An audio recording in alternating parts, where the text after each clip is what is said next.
Hello, welcome. We are presenced by a wonderful ghost in the room. Bigsby, sir. Huh? Welcome to Here Be Dragons. We do have some familiar faces here, and a fun return of Malad. We are a D&D group, and we're doing some one-shots for the summer here, meaning this isn't our normal characters we play. This is just a fun little twist, a tale or two, so we may say.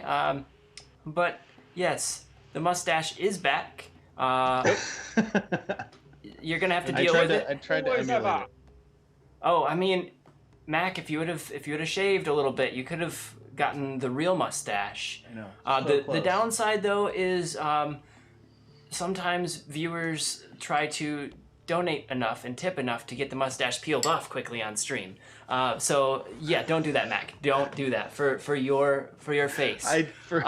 Please God. Well, we're gonna dive in here with some announcements. I believe players are taking that today.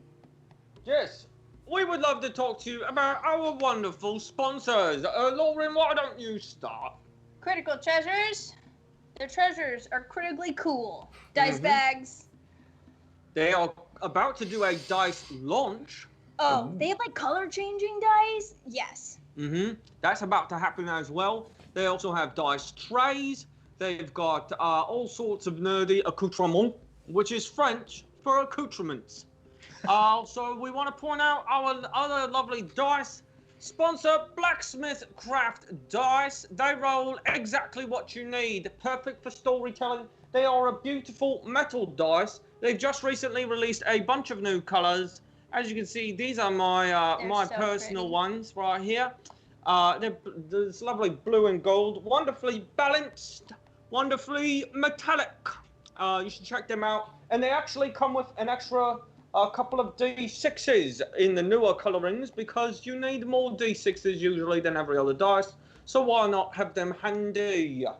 Anyone else want to talk about our other sponsor? Lindsay can introduce our coffee so that Bigsby takes a break. Caffeinated Kobold. They have coffee. No, I'm just kidding.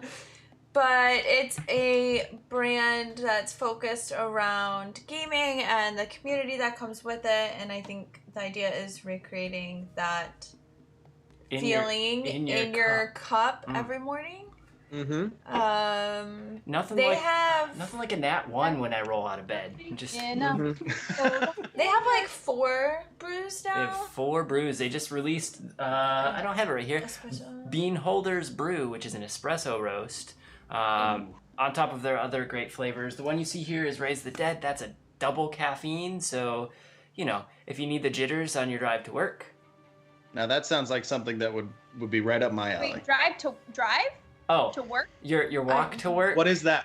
What is You mean what is getting work? out of Where's bed and the going to the couch?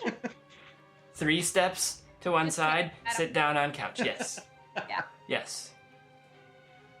All right. I think that's it for the sponsors. We do have some other fun stuff we do during the show.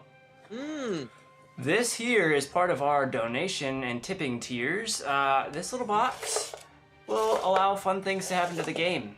At $5 tipping level, something gets drawn here and applied to the game instantly. There's some fun stuff like good berries show up, or advantage to the DM, or the DM gets to call rocks while everyone dies. And there's some stuff for the players in there too, but don't you worry about that. Switch out the I scrolls! feel like he's been messing with I mean, the he scrolls. was unsupervised most of the day, so... Don't You mind. left him unsupervised? Some of us had to go to work. So we have that. We also have a $10 level, which is a reroll assignable to anyone on screen. So if you see a player or a DM that you'd like to give a reroll to, that can be reused at any point. If a D20 decides to give you a nat 1, you go, not taking it. Let's use that reroll. That's a great thing to help out. And then there's the $25 level, which brings a challenger, friend or foe, which could really mess things up. If a Drago Lich decides to just come and say hi to the players briefly with his mouth. You keep saying that one specifically every time, and it scares me. I have a big list of them, and it's 112 different named Dragoliches, and then one friend. Well, shoot, we got the one friend the last time. Oh, hey, cool. Uh-oh. So there's a few things happening there, and then below me, you'll see all of the cast, people from our full seasons and from our side shows here. So you should be able to follow them on the Instagram that appears, but just below that is a health bar. Anytime you interact with the channel through tips, through follows, through subs, so on and so forth, you can knock that bar down, and if you're the one that takes out that person that's the hype boss now, you become the new hype boss. When you do that, you get to assign a nat 20, not a reroll, instant nat 20 for use at any point to anyone on screen. Always fun and always awesome there. So like, subs, follows, bits, tips, etc. that will get you there. I think that about covers it, other than it is a new month. So that means most of you have your Amazon Prime sub. If you have Amazon Prime and have attached your Twitch account, you can use that. And it's a manual thing you have to do monthly, so give it to your favorite streamers. If it's us, awesome. If not, go support one of your favorite streamers by giving them that free sub. Let Amazon pay a little bit of their coffee bill or beer bill or whatever it may be that drives that streamer. Before we dive into the show, anything else? Did I get everything? We've got our terms and conditions, dismemberment by dragon, rocks fall, everyone dies insurance. We've got all that covered. I actually do have that insurance. Everything goes to Mick. Everything goes to Mick. Okay, McCall J is the one that gets the two nice swords on your back. Yeah, that's and scary. more flute. That's scary. Let's find out what McCall J's doing here. Here we go. Last we saw our party. They found themselves on top of a hill mound that was on top of, I guess, a cave system that they had entered in. In this cave system, there was an alchemist who had a shop built up and some experiments happening in the basement that they had found out about. Outside of the home was a bunch of these stumblebees, very translucent bumblebees used to make some of the sweetest honey in the land. But after they had finished a battle in the basement to clear out the home, they'd found a mysterious case, one that contained a weapon. Now, they walked up to the top of the hill mound to return back to town, and as they did, the skyline was a bit different. A castle in the distance where a small town once stood, the town that they had just come from, and it was a wildly different sort of view for them. There was some big farms that have popped up. The forest was quite lush up ahead, and it seemed like a lot of life came back to the area, all while they were in the basement of this home. Now, the sign that stood up at the top of the hill was very ornate and seems like it'd been there for a while, and it said, Mallad's Hives and Ale House. With this changed landscape and this new ale house, or so the sign says, life felt a bit brighter. A warm breeze blew up from the hill.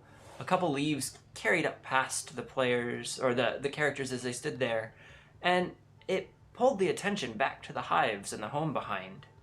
Now, sitting outside of the home, an ornate outdoor seating area to a pub, with the hives still there, but sitting around the pub space.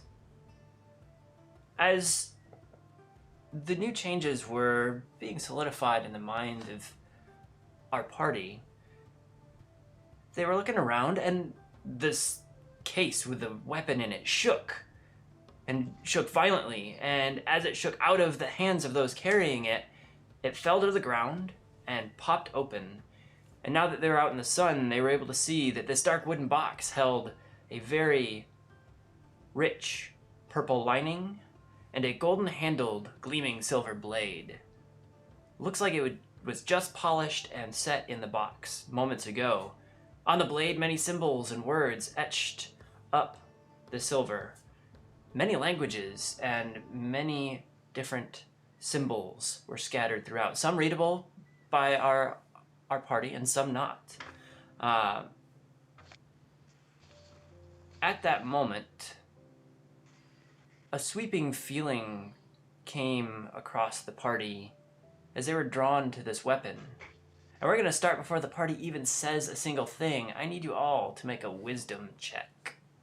Oh no. Oh. That's a quick check. I don't like that. Okay, just straight wisdom. Straight wisdom check.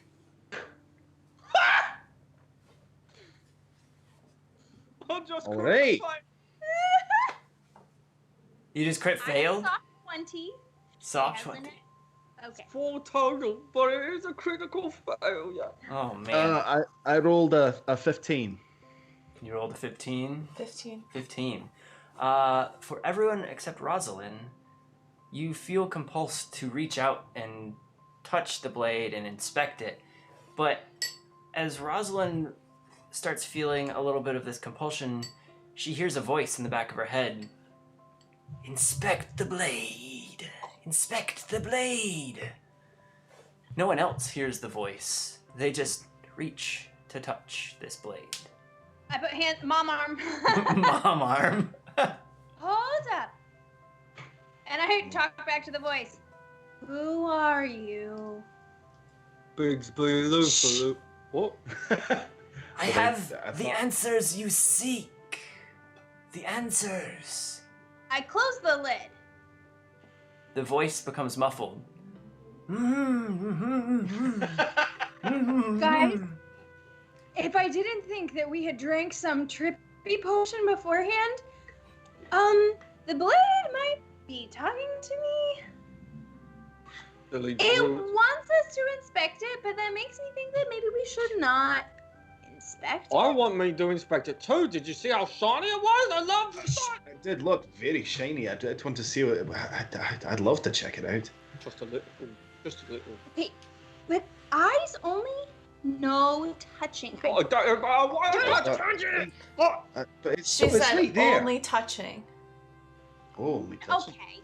I pick up the box and I hold it. Until we can agree to the rules, I'm not opening this box. You're It's for touching your it. good. But I'm not touching the blade. No, fair. And we agree.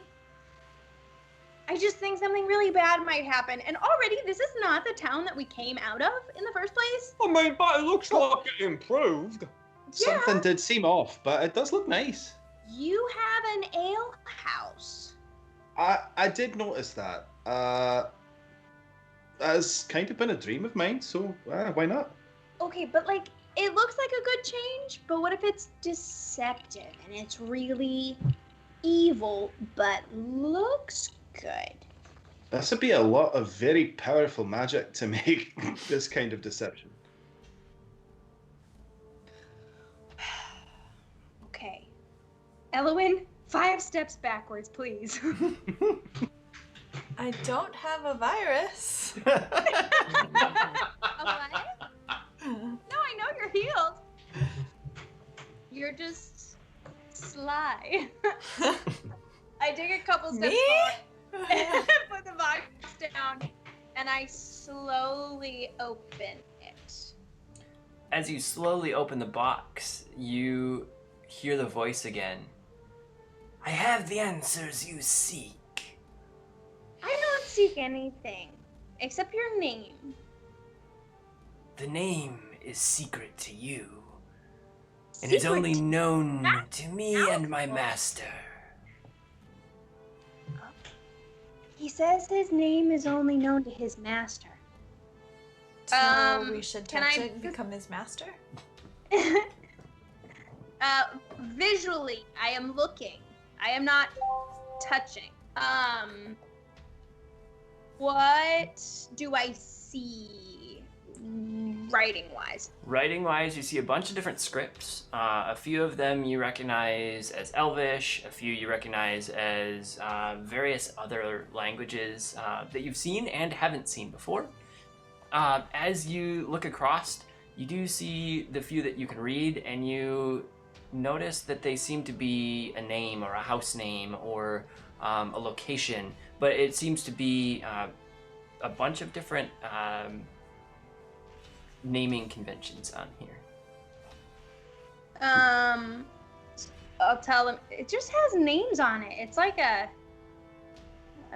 friendship sword? Are there any written in Sylvan? There are a handful. Yes. That's weird. No, I mean, because I can read that, is what I was asking him. Can you read Sylvan? You did not drop Bigsby's voice. I'll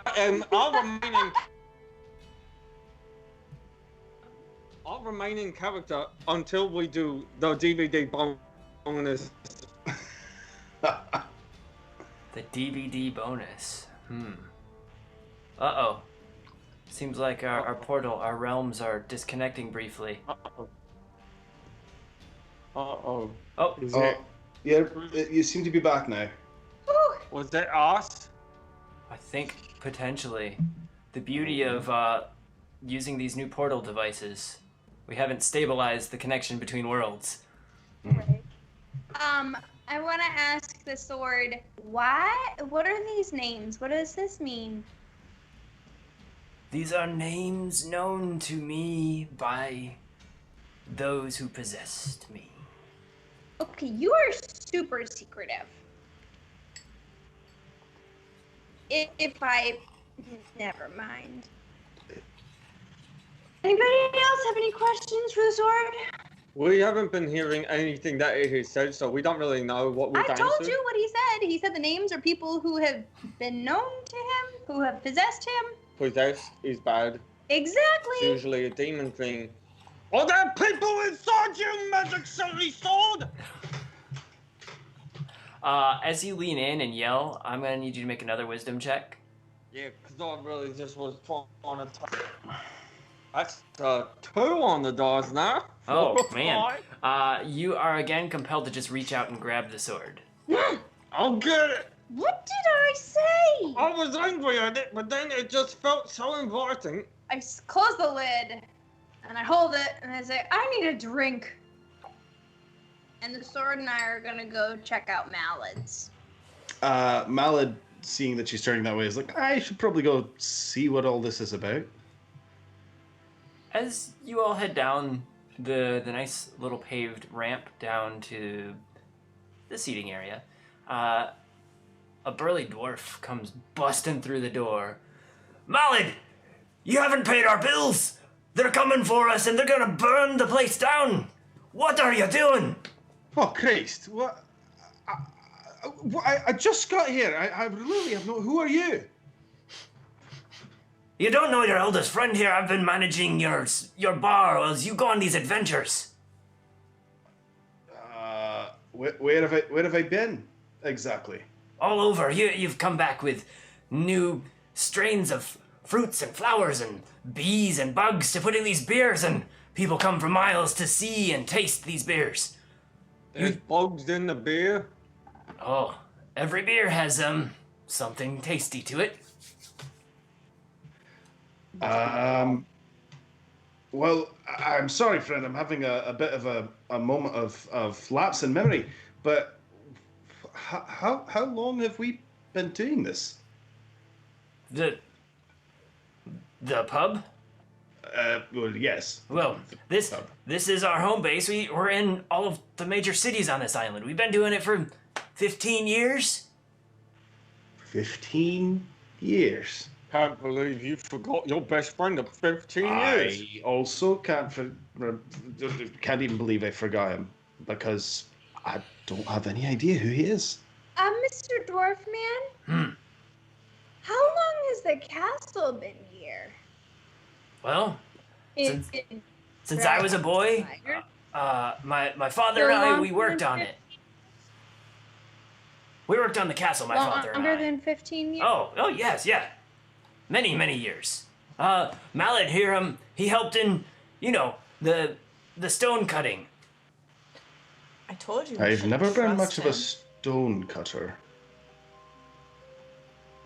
Well, that's odd, because I worked alongside you. And we cut some of the key cornerstones. Aye. Are you Well, feeling all right? I must not be, my friend. Maybe an ale would solve my I problems. slap him. Well, I can bring you one out, but I wouldn't go in there. The collectors are here. Do we not have enough to pay them, or? You took a big loan out just to get a sailing ship. One that I was assuming you were going to get money back from. And, you know, when you returned, you would be able to pay the bills. Well, I will do my best to avoid them. Because I do not have any profit off of that ship. How much was the ship? I've got 8 gold. Well, you're gonna need about 10,000 times that, sir. Mel, check your pockets. Does anybody have any just laying around? Just 80,000 gold just laying around. Well, No. Oh, None of you have any of that? No. That's it. Mike, I don't know. Things seem very different here. I'm not usually a things person other than that sword. Can I touch it? Can I touch the sword? Nope. Okay, then. No. Well, maybe we shouldn't go inside because I'd rather not deal with whoever these people are. But it's entirely up to you. Maybe we should just hit them head on.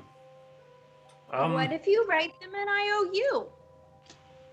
You know, that's not a bad idea. That's a great. Where did that come from? That's a beautiful idea. You know, the idea it was like as if I saw words in front of me. Now, I'm not really an economics person, but isn't a loan essentially a giant IOU but with more paper? You do have a point. You know, you do have a point. Yeah. Or what if we just return this sword? It was supposed to be. Maybe he would pay off your loans in exchange for us bringing him this potentially demon-possessed sword. No, that's not a bad idea. I like the sound of that quite a lot. Plus, we don't have to go inside for that. Well, Hey, other dwarf guy looked to his friend. What year is it? it's the same year it's always been. 2294. It's always been 2294? Well, Just like a Groundhog's Day. Since the new year and since the harvest, it's been 2294. Like, hello, we're in the middle of the year here. Come on. This date rings familiar for you all. That 2294 is the date in the lands that you are in. Okay.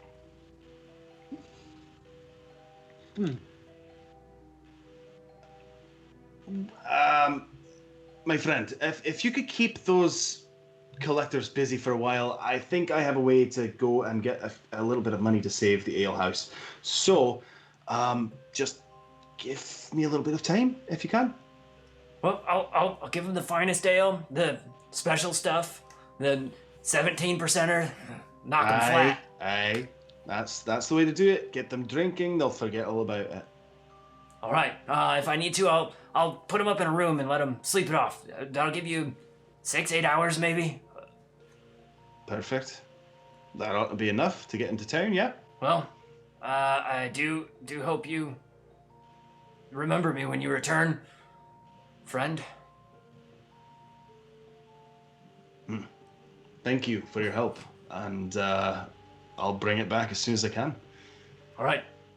Best of luck. And he rushes back in, and you hear him kind of cheer and say a few things, and you look through the window and you see him pouring some of the darkest ales that you've ever seen, and he tosses them up on the bar. You can't quite get a good look at who's sitting there through the glass, but you do see that he's entertaining somebody and keeping them busy for some time. All right. Can I take a closer look and see if I can recognize a face or? Yeah. Feel free to peek through the window and roll me a history check to see if something strikes you in your memory. That's going to be a 2 on the dice, so I'm going to go with probably not.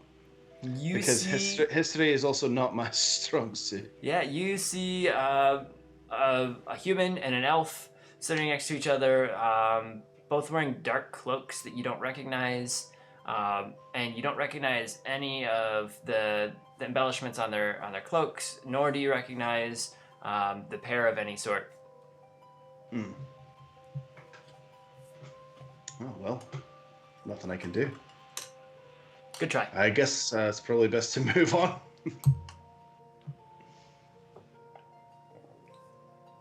Party? Castle time? Yeah, should we go and try and return this to the king or whoever is supposed to own the sword? I mean, yeah, it's gonna be worth something.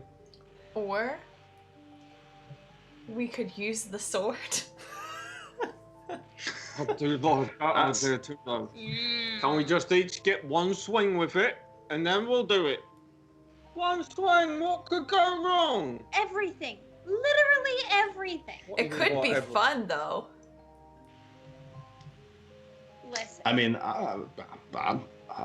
I'll think it would be fun for sure. If you could hear the voices in my head. Let's vote. I want to play with the sword. I would really like to play with the sword.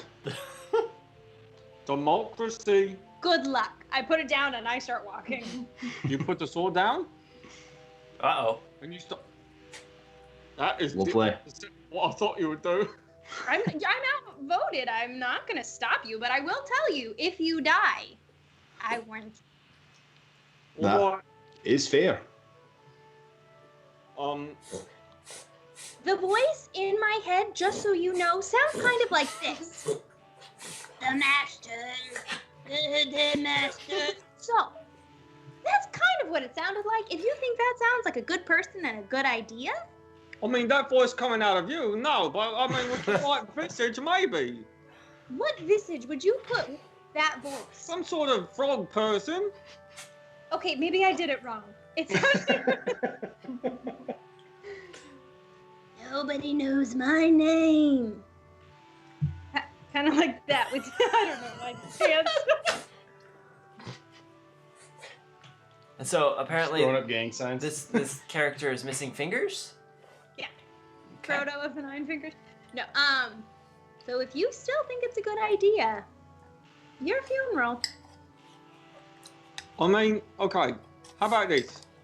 The three of us that want to touch the sword, we're each going to throw a certain number on our hand and pick evens or odds. What? And then you add it up, I don't know. and whoever's right gets to do it. Wait, what? What? It's the thing. You never played this game, it narrows down who gets it. I don't know if it technically works with 3 people. Well, I've never been one to be good with a sword, so I will definitely be last to take a swing with it. Okay, it's me and Halloween then, so... Okay.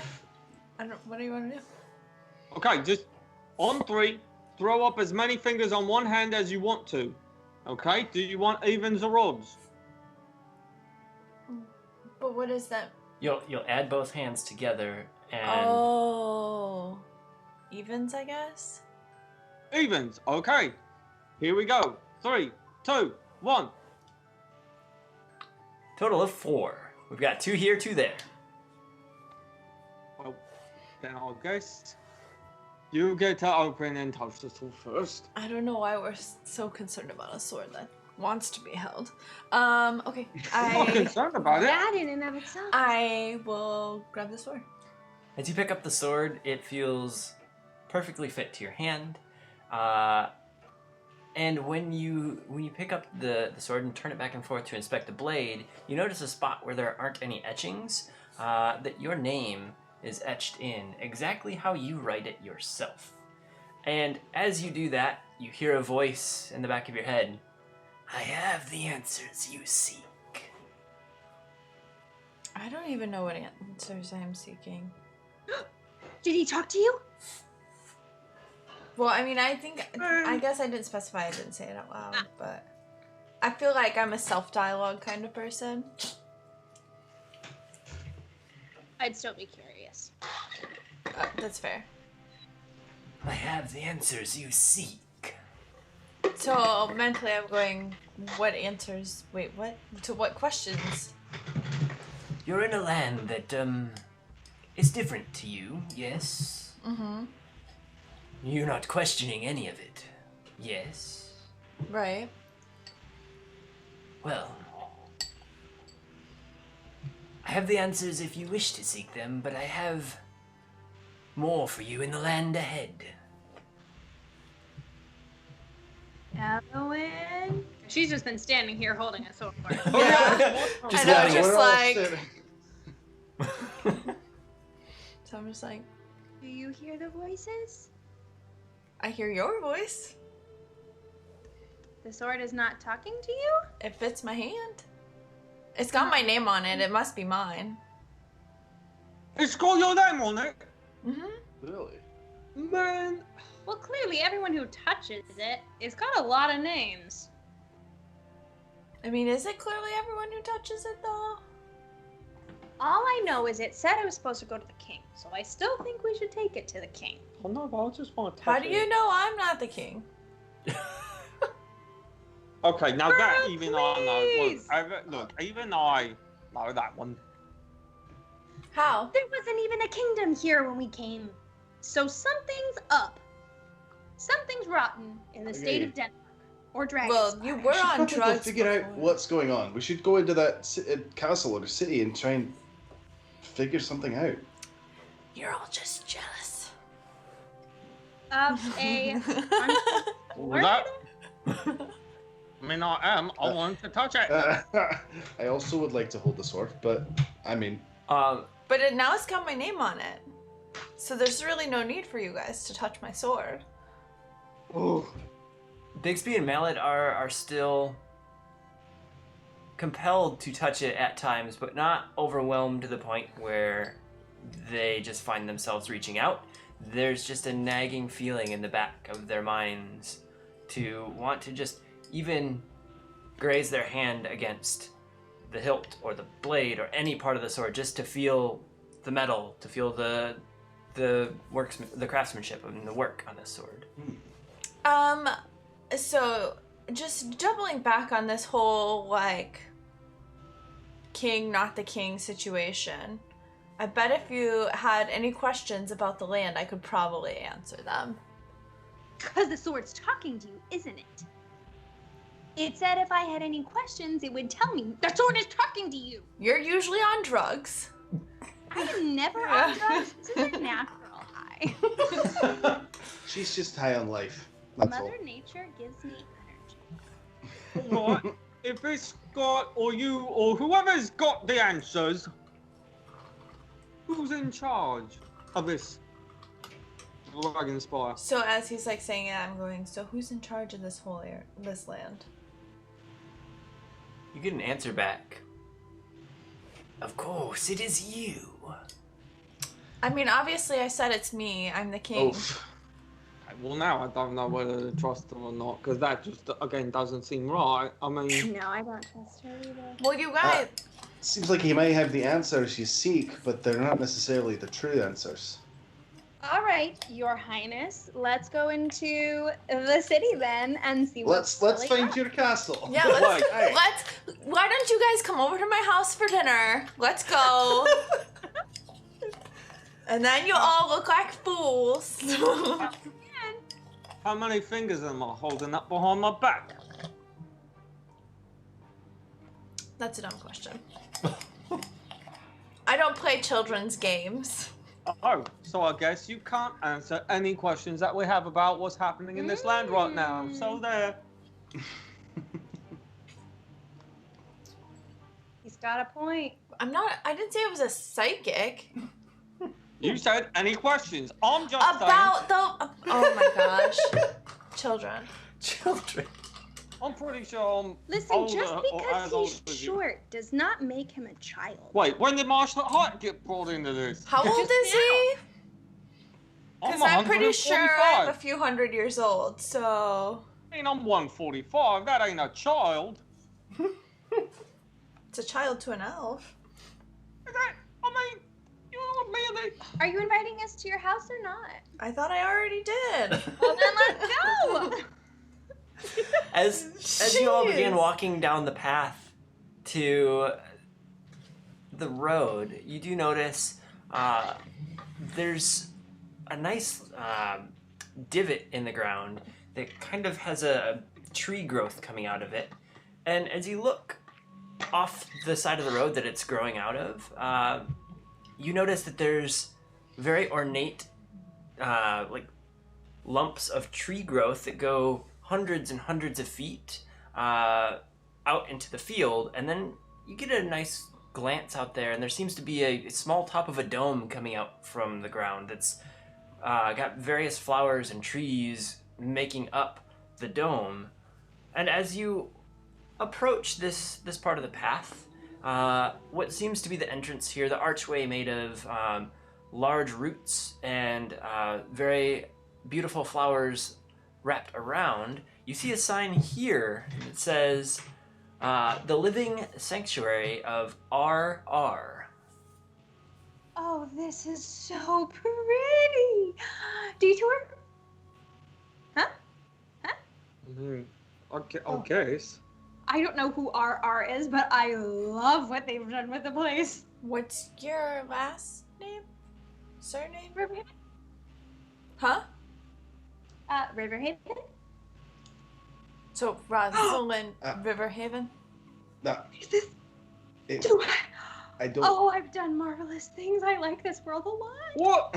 What do you mean this is your place? You don't got a place. We live on the road. Well, Mal has a place, so why can't... I've lived She on the has road a for place, as long I as have can a remember. place, Mal has a place. As you're arguing, the steps down into this underground tunnel, you see a figure come limping up. Madam Rosalind! Madam Rosalind! It's bad. It's very bad in there. The owl bear, it went feral. It broke loose and it's going to the city. It's bad. And you see cuts across this man as he looked like he had been in a fight. He's going to the city? That's where we last saw him. No! We couldn't get anyone out there fast enough. I really want to visit, but I guess we gotta go. I let an Hey. owlbear loose? Mick! Alright. Thank you, little man. I'll saddle up. Bye. Good luck. Good luck, Madam Rosalind. Bring him back safe. Wait, what? The owl bear. He's part of the sanctuary. Oh dear. Did I have him in a cage or did I train him? Is there a magic word? What do I need to know? The man had already turned around as you were all saddling up, and he turns back over his shoulder. I don't know. I just help feed them for you. You're always the one taming them. Okay. You really gotta get your pets under control here. Let's go, Mick! Is anybody noticing a pattern while we run? Mick has a really cool place. It's his dream, but it's all a wreck. Apparently, my really cool place. Malin, is I also a don't. wreck. Did we see Mick's house yet? Mal has Sorry, a place. Mal. I have a needs a place. Aye. Yeah, that guy. As you make Mal and Mick, it's easy. It's easy to mix up. as you make How your way How far does it appear that we are from town? from town, Or from- you have a couple hundred yards to the road, and then you're about a half mile on the road to get to town. Is that? Can I roll a survival to track the owl bear? Yeah. Lovely. I will do that then. Can I prepare? I'm gonna prepare speak with animals as a 18. ritual while we travel. 19 and preparing speak with animals. 19. You are able to see that the owl bear did indeed head towards the city, and it seems to have headed towards the city by way of the forest just on the other side of the road. Well, it's sticking to the trees, but would I surmise that it would probably be faster for us to move by the road? Yes. But we should take the road! Okay. Aye, I'm with you. Let's go.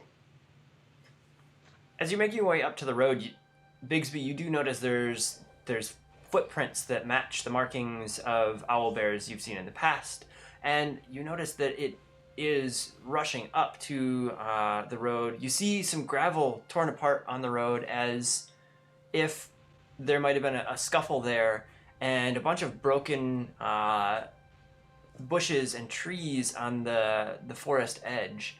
And as you make your way up to the forest edge, you also get a sense that there is someone else out there tracking this owl bear as well.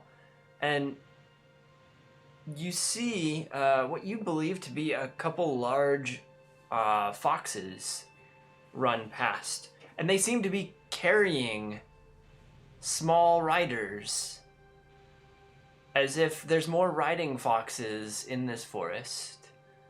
And as you peer in and try to figure that out, McCullj's ears flick and his snout goes up in the air as he notices the riding foxes and this new presence as well. There's other... I yell back because Mick is way faster than them. There's other riding foxes! Another... What? And oh, stick to the road! I'm actually going to go follow them. As you dive into the forest edge, you're met very quickly as the riding foxes had stopped and are sniffing in an area, and a tall, slender elf, dressed in dark leathers, 2 scimitars across his back, and a bow at his side, is walking around and looking the area and looking up into the trees. You notice that the gnomes and the halflings riding the foxes also have scimitars on their backs and bows as well. The elf catches sight of you. Sir Bigsby, over here. I believe we've tracked something. Yes, I was on the trail as well. Great job, everybody. There seems to be an owl bear that isn't supposed to be in these parts. And one of the fellows seems to believe he saw a name tag on it. Much like it might have belonged to someone. Does this ring a bell? Yes. Rosalind Riverhaven's sanctuary seems to have lost an owl bear. Seems to have lost an owl bear. Well, we're trying to figure out if we should return it or kill it, as it has scared off one of the bakers from Shadow Reel's bakery. Return it. No need to put Rosalind on my bad side. All right. You heard him. Return the owl bear if possible. Don't let it murder anyone. And the foxes all stand up, and the riders give a nice little pat on the side, and they scatter off into the forest to find the owl bear. The elf lightly salutes you and climbs up into a tree, and you see him bounding through the treetops and leaping with such grace, as he seems to be their wood elf leader. This is... Mick, he kind of... Did he remind you... Yeah. This is a weird place. Come on, Mick, back to the road. We've got to find our friends. Back to the road. With Malad's really short legs, he hasn't got very far yet, so... The exchange is quite short. You're able to catch back up to the group walking down the road. While this is going on, anything the rest of the party would like to discuss or do as you see Bigsby go darting off into the forest? Did he say those were more riding foxes? He probably found his creepy dream place. This is so strange. I've always wanted something like that. Hey, And you have, I assume, as well wanted a sanctuary like this. for sure. I don't know if I would have picked Owlbear, but you know. Sanctuary is as sanctuary does. Do I ask the sword if we're all in some trippy, weird nightmare dreamland? The sword doesn't talk, but I'm asking the sword. The sword hears. Well, Are we the in? sword to me, so bummer. Again, you're usually on drugs, so I'm okay with that. Nothing. In the back of your head, you hear the voice say, "Trippy Dreamland? I'm not sure what this Dreamland is you speak of, but I do have gifts aplenty for each of you." I roll insight to see if Elwyn is lying to us. Do I roll against that? You can roll deception.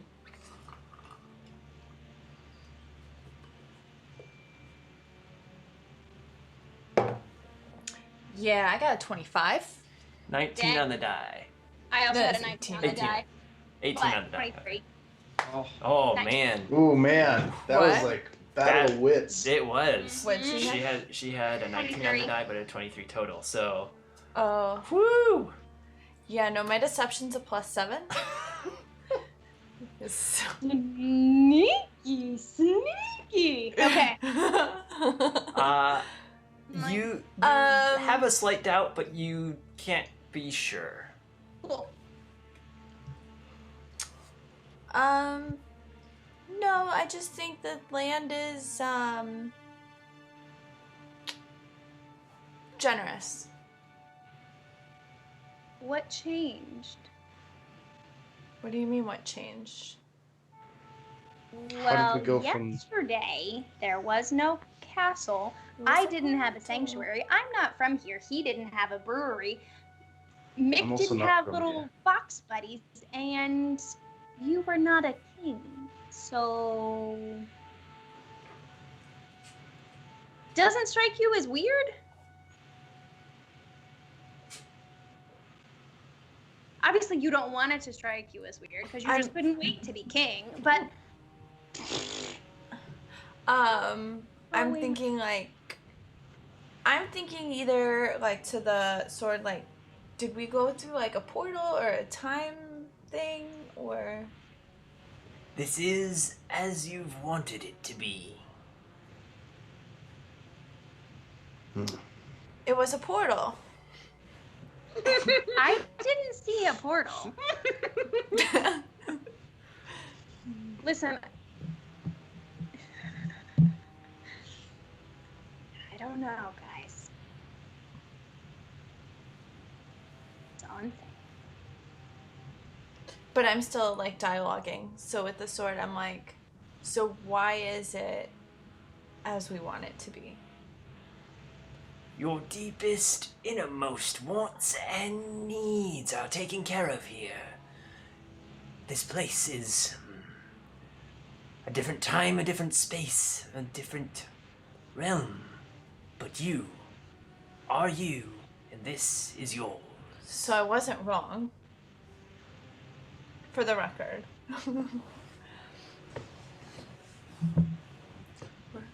Cool. Okay. Okay. Okay, I'm fine. Yeah, no. It's like we've stumbled upon a house made all of candy that we think it's going to be delicious, but then we like get tricked into going too close and then ends up being a witch wanting to cook us. What kind You of know- childhood did you have? And growing up in the forest, we see some weird stuff, but none as weird as this. Where did Bigsby go? And just at that moment, it was just enough time for Bigsby to have his conversation. He comes blasting up to the road, kicking some sticks off of Mick as they bust through a bush that hadn't been trampled, and now it is a bit more trampled. And they come skidding up onto the road in front of you lot. There was a Oh, hole. welcome back. A whole group of rangers. They're hunting the owlbear. I told them to keep it alive. I told them to keep it alive because they didn't want you on the bad side. Yeah. But a whole troop of them. Halflings and gnomes riding foxes and an elf. Looked very familiar. We should get to town! Okay. Aye. All right. Anything else you do, or you start walking towards town?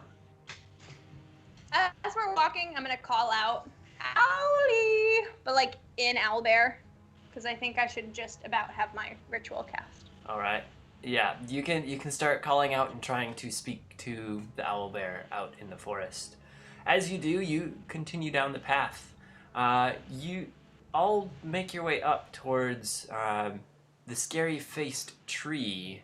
But instead of the tree being there with the youngsters, there's a large tent, a big top of sorts that seems to have a lot of noise and fanfare coming from inside. And you make your way up around the front.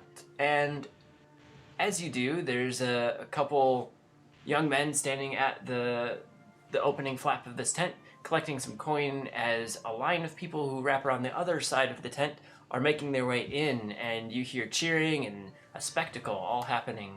And as you're taking a peek at this, you do notice that some of these young men are reaching into a purse here and there as people walk in and tossing under their arm to another couple hands sticking out from underneath the tent, and they seem to be just taking left and right from everyone as they're walking in the door, being awed by what's going on inside. And you take a moment and peek through, and through the doors you see a troop of unicorns prancing around in the center of this ring, and there's a spectacle going on, and the young men at the door are still taking left and right as they take a small bit of coin and pull from purses and just keep funneling goods. The line keeps moving in.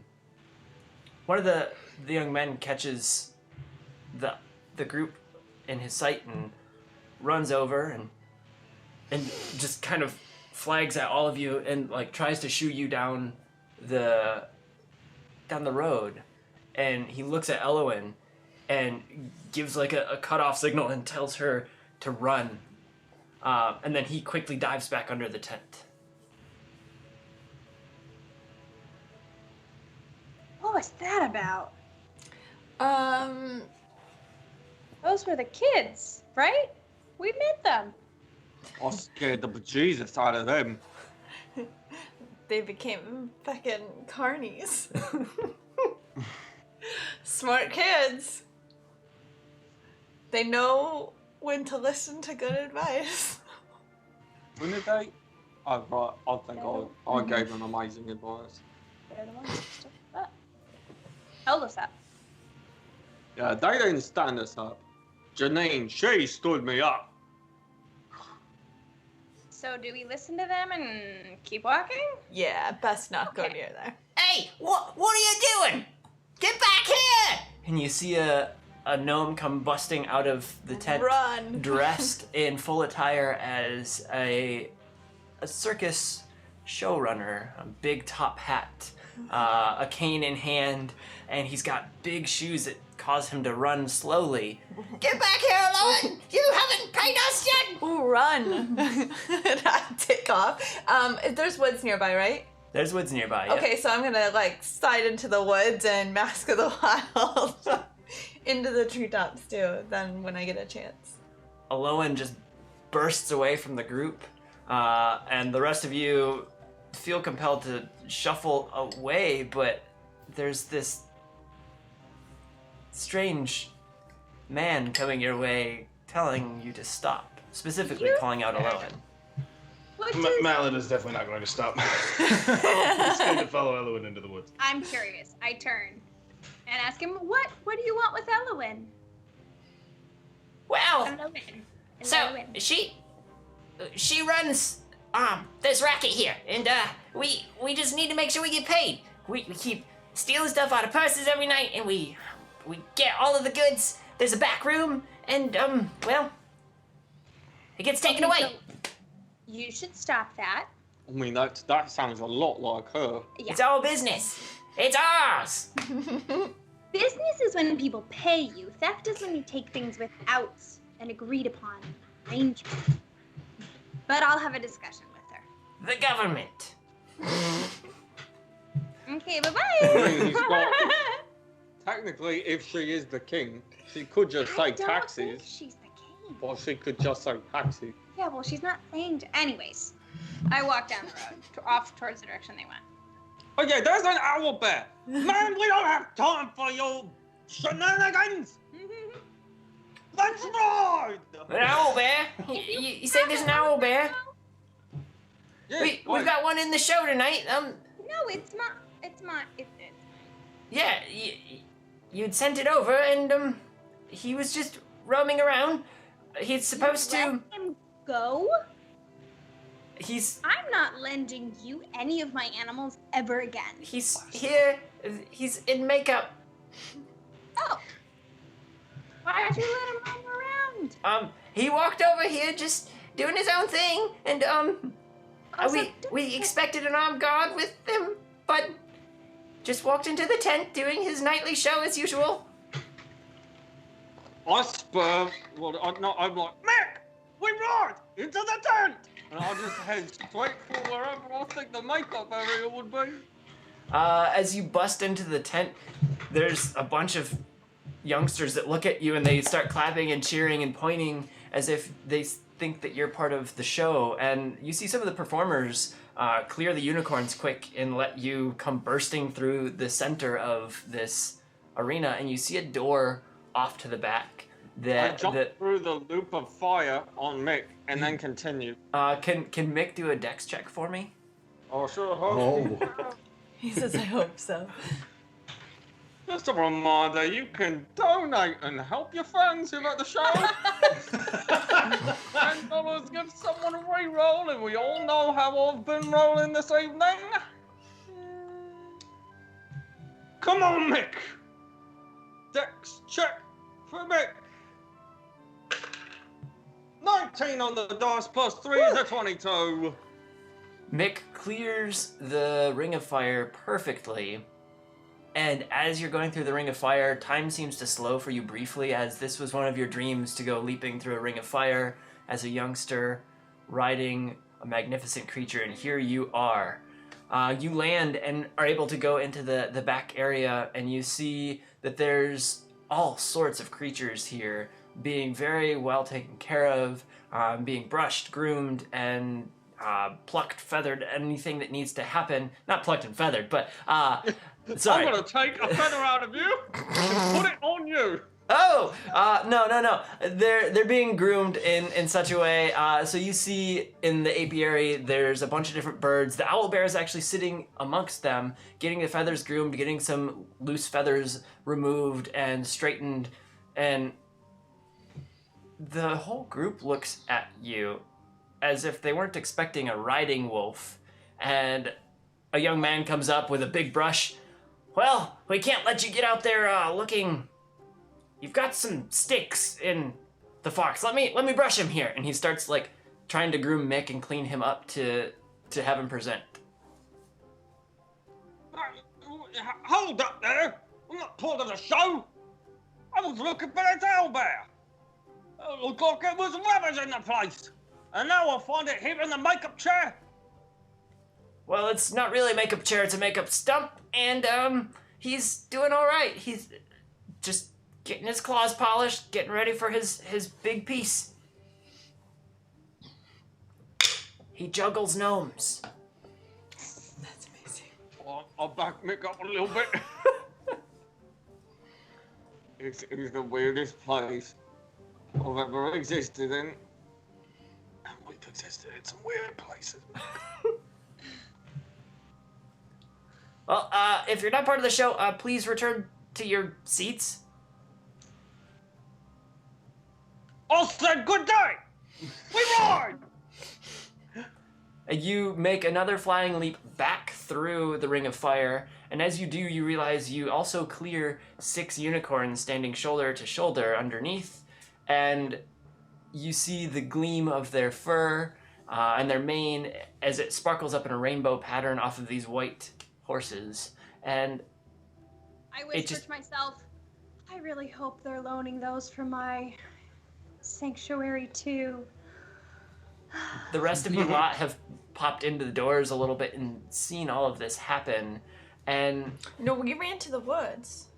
the other two, The gnome and Rosalind. yeah, and then you're in the woods, so you don't know what's going on in your No, I know. tent here, unfortunately. So you see this all go down, and you get a few handshakes from a few people that recognize you for your animal sanctuary and for the brewery. And Mick goes blasting through the doors and down the road carrying our wonderful Bigsby. Okay, bye-bye. Yeah. So we're not chasing the owl bear anymore. Are we just going to the... Where's Owl? We lost her. Oh, this place doesn't make sense. That's what I've been saying. I am definitely getting a weird feeling about this entire place. Something is wrong. I dropped down and I go, but nothing bad has actually happened. Just He owes money. Aye. How is that different from normal? It's not bad. He's still fine. He's got a That's pub. true, it's still He's fine. got a lot Okay. of pubs. He's about to... And a open ship. pub. I don't know where that ship is either. Not reality. And I, because I've seen them, I reach up and I slap her. you slap her. Yeah. It seems pretty real to me. Slap returned. Slap her. See? Told ya. Your Highness, this You- is still a dream. It's not a dream. Each take half a point of damage. That's rounded down to 0, so... Perfect. But if you slapped with both hands at once, All right. Are we No. going to Castle for dinner? Go to the Yeah, I castle. promised, so let's go. As you make your way to... But y'all gonna need to clean up a little bit. As you make your way to the city gates, a large stone wall greets you with a big opening where there's travel going in and out. This is the main gate here. There's a few guards standing at the front, keeping an eye as people pass through. All sorts of different creatures are seen entering and exiting as there seems to be a big market. Some of these creatures are carrying big bags of who knows what. Some are pulling carts. It seems to be a bustling, thriving city that you're going into. And as you make your way in, there's a big bulletin board that greets all the travelers, various notes stuck across. But there's a big poster for the animal sanctuary, and it's got Rosalind's face drawn on it.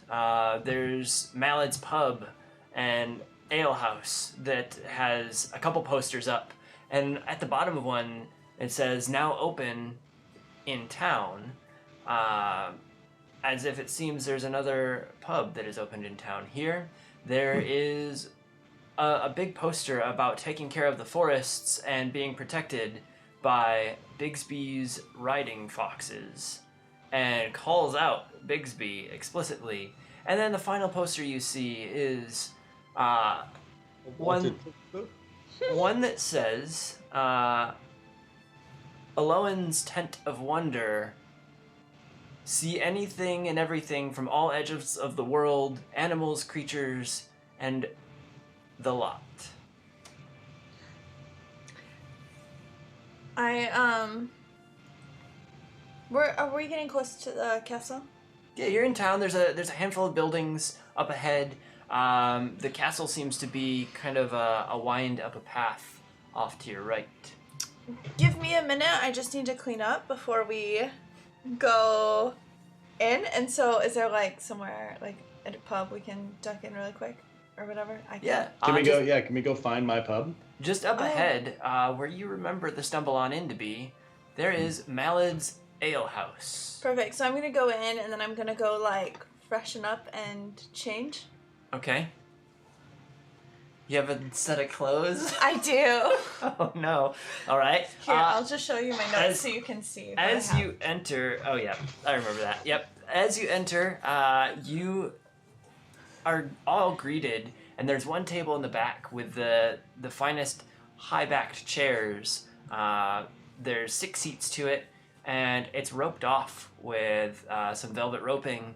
And the barkeep waves at you lot and points back to the table, and you hear kind of over the hubbub of this packed pub that the table's ready for you. Head to back there. And it seems that this is a spot for Malad and his friends. Well, seems I am quite the host. Well, if you've got a pub that is this full, how are you not making a payment? I mean, you really got to be more fiscally responsible, man. Well, think about it. Put a little bit away every day. You know, you got to just have the right amount of staff so that, It's interesting, because normally I'm pretty good about this. When I was running the Hammer's Throw back before I started Wandsworn, I kept that place running just fine. I'm a little lost as to why I have so little money, especially if we're so successful. Because we're in a weird dream. And that is what makes me think this is, as you say, Rosalind, some sort of trick or weird dream or something.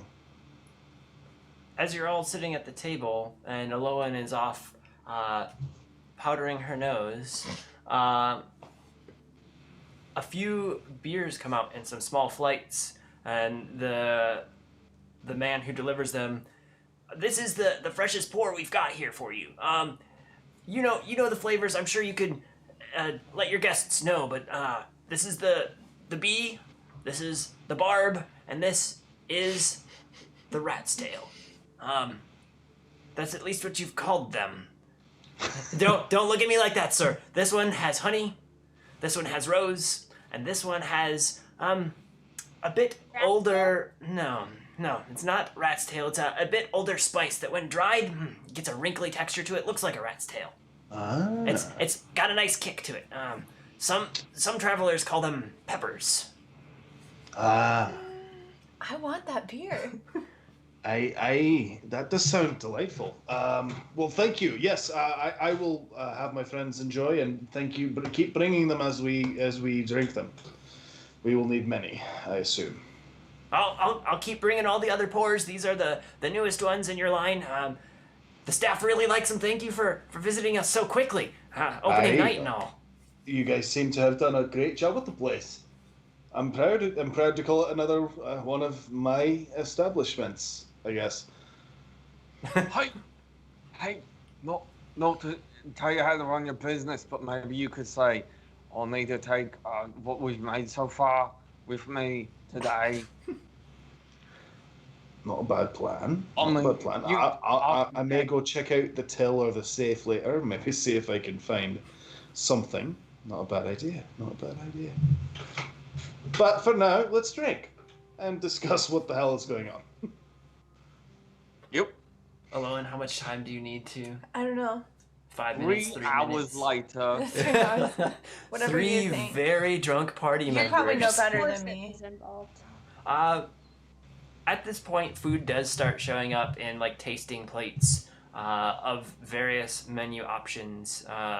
You do see 2 really ornately carved, what seems to be menu, wooden pieces sitting up at the front of your table, and you notice as things come out, they're set in a special order, and you just hear a number as they're set down and see all sorts of goodies, meats and vegetables, fresh, roasted, and baked in various arrangements.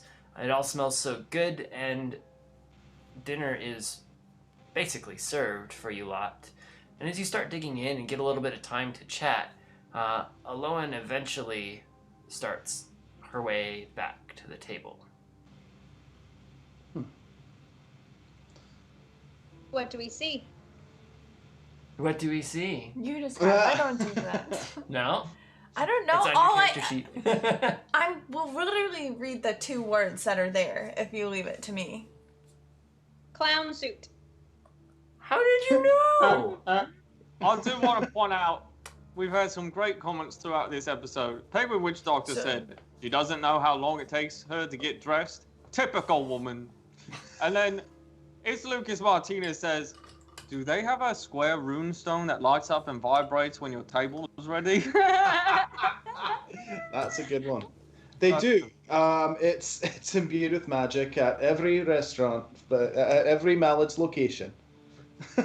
That's why you're going in debt. You're spending too much on runes. Alone in Batman. Okay, couch. so you see the crowd start to part a little bit as a figure approaches the table.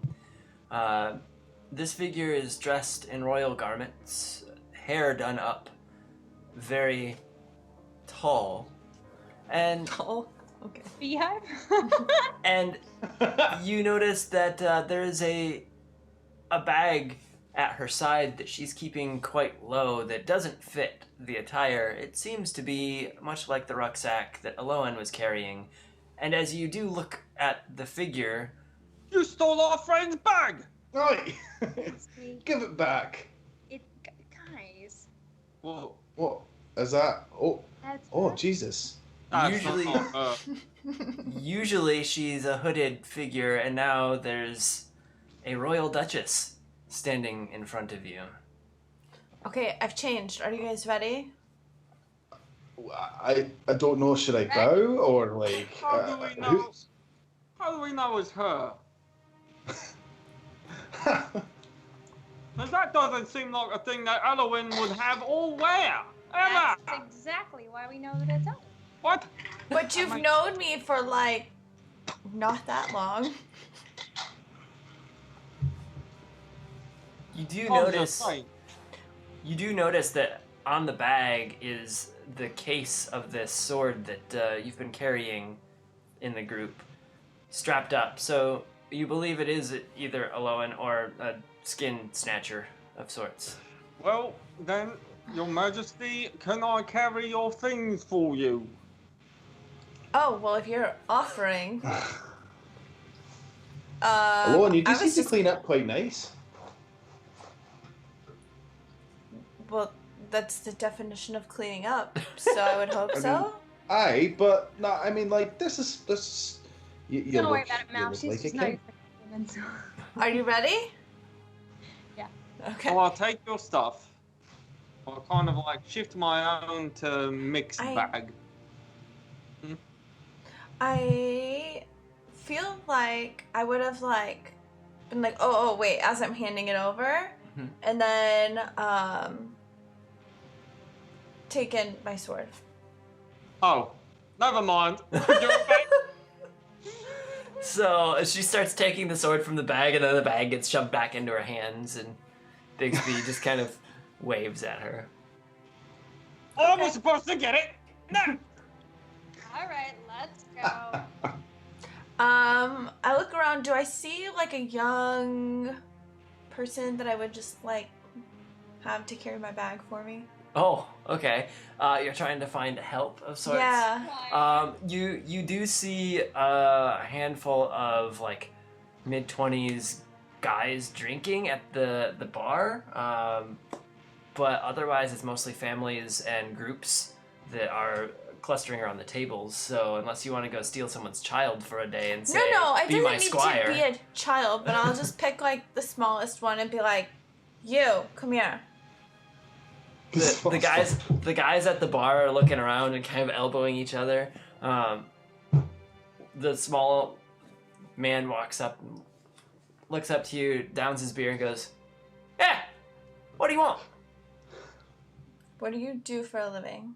Well, I work on the forests just down the road. We cut down trees and we make lumber. That these beams up here, I help make those. Wonderful. So you can carry my bag for me. I'll give you a silver. But I'm drinking here. You gotta make it a little more than a silver. What do you need? How far are we going? Just to the castle. 2 rounds for me and the boys over there. On you. Good? Finishes I'm not his beer and waiting sets it for down. you to have. No.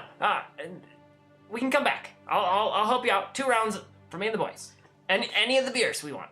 Fine, and if you try to steal from me, I'll cut your throat or something like that. I just want some free beer. And you see Okay. that one up there? Points to what's called the Dragon Killer at the very top of the list. And the Dragon Killer is the 17% beer that costs 2 gold per pint. Look, you can have one of those. I said around twice for me and the boys. Of any beer we want. He's a lightweight. We didn't say any beer you want. You can have one of those. The rest will get whatever is house. Like the whatever. 2 of those for me. Whatever else for the boys that's cheaper. I won't tell. 2 for you and none for anyone else. Oh my god. See ya. And he walks back to the bar and grabs a drink and keeps drinking. Looks like you're stuck with your bags, Highness. Shall we? Fine. As you're able to make your way through this crowded bar and walk outside, you hear a couple youngsters go, oh, I know them! They're on the posters out there! And like get all excited as they see the 4 of you as being the headliner posters as you walk into the town. And one kid waves at Malad and goes, I want to try your beers one day when I'm old enough. Dad says they're really good. And a couple kids reach out and like gently pet the fox as you walk past. And one guy looks down at his hands and goes, I'm gonna be a fox tamer one day. Ha ha! And runs off. Do any of the women swoon over my mustache? You do hear a from someone who gets too close to the mustache. Oh no. It's real.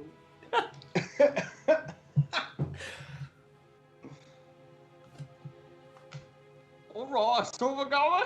Yep. Yeah, Malad is going to wave back and just say, better to wait. As you make your way through the crowd and get into the city streets and head up towards the castle, the royal guard is standing at the front of the entrance to the castle, and it seems to be a heavy guard duty tonight. And there's 2 standing, 2 pacing, and one of the guards kind of looks at the group as you all approach and walks forward and says, well, I wasn't expecting you lot this early. We were expecting you tomorrow. Tomorrow's the big gala. Come again. Well, we celebrate all of those who provide and protect for the city, and we throw a gala each year. The king himself throws the gala, and you 4 are the ones we bring to the front table. Oh, Didn't so you the get your king- invite? Yeah. The king is in the castle then? The king is in the castle, yes. Yes, right. King. Please excuse her, she's high on something. Yes, the king is in the castle. Enough chitter chatter. We arrived early. Now, can we come in, please? We have rooms for you in his inn, actually. Didn't you Okay. know Makes sense. that? And So I what give him a you're telling look. me, Of course. what you're telling me is we came to some sort of weird alternate dream reality on the wrong day. Dream reality, I'm not sure what you're speaking of, but you are on the wrong day for the gala. Please excuse me, she's high on something. We're here for a visit. not the gala. Would you tell the king we've arrived, please? We have an important delivery. Yeah. I pull out some papers and hand it to him, just staring. Wait, hold up. What papers? Document. Just random papers? The guard looks at the documents. Madam, are you saying you're not alone? I didn't hand him identity papers. I handed him like documents of like that we were supposed to like be there today. What documents? It just says documents. I can choose what they are. Oh, okay. I thought you were Just handing like the identity Dr. papers. Who No, kinda it says like- I can. It says read the line.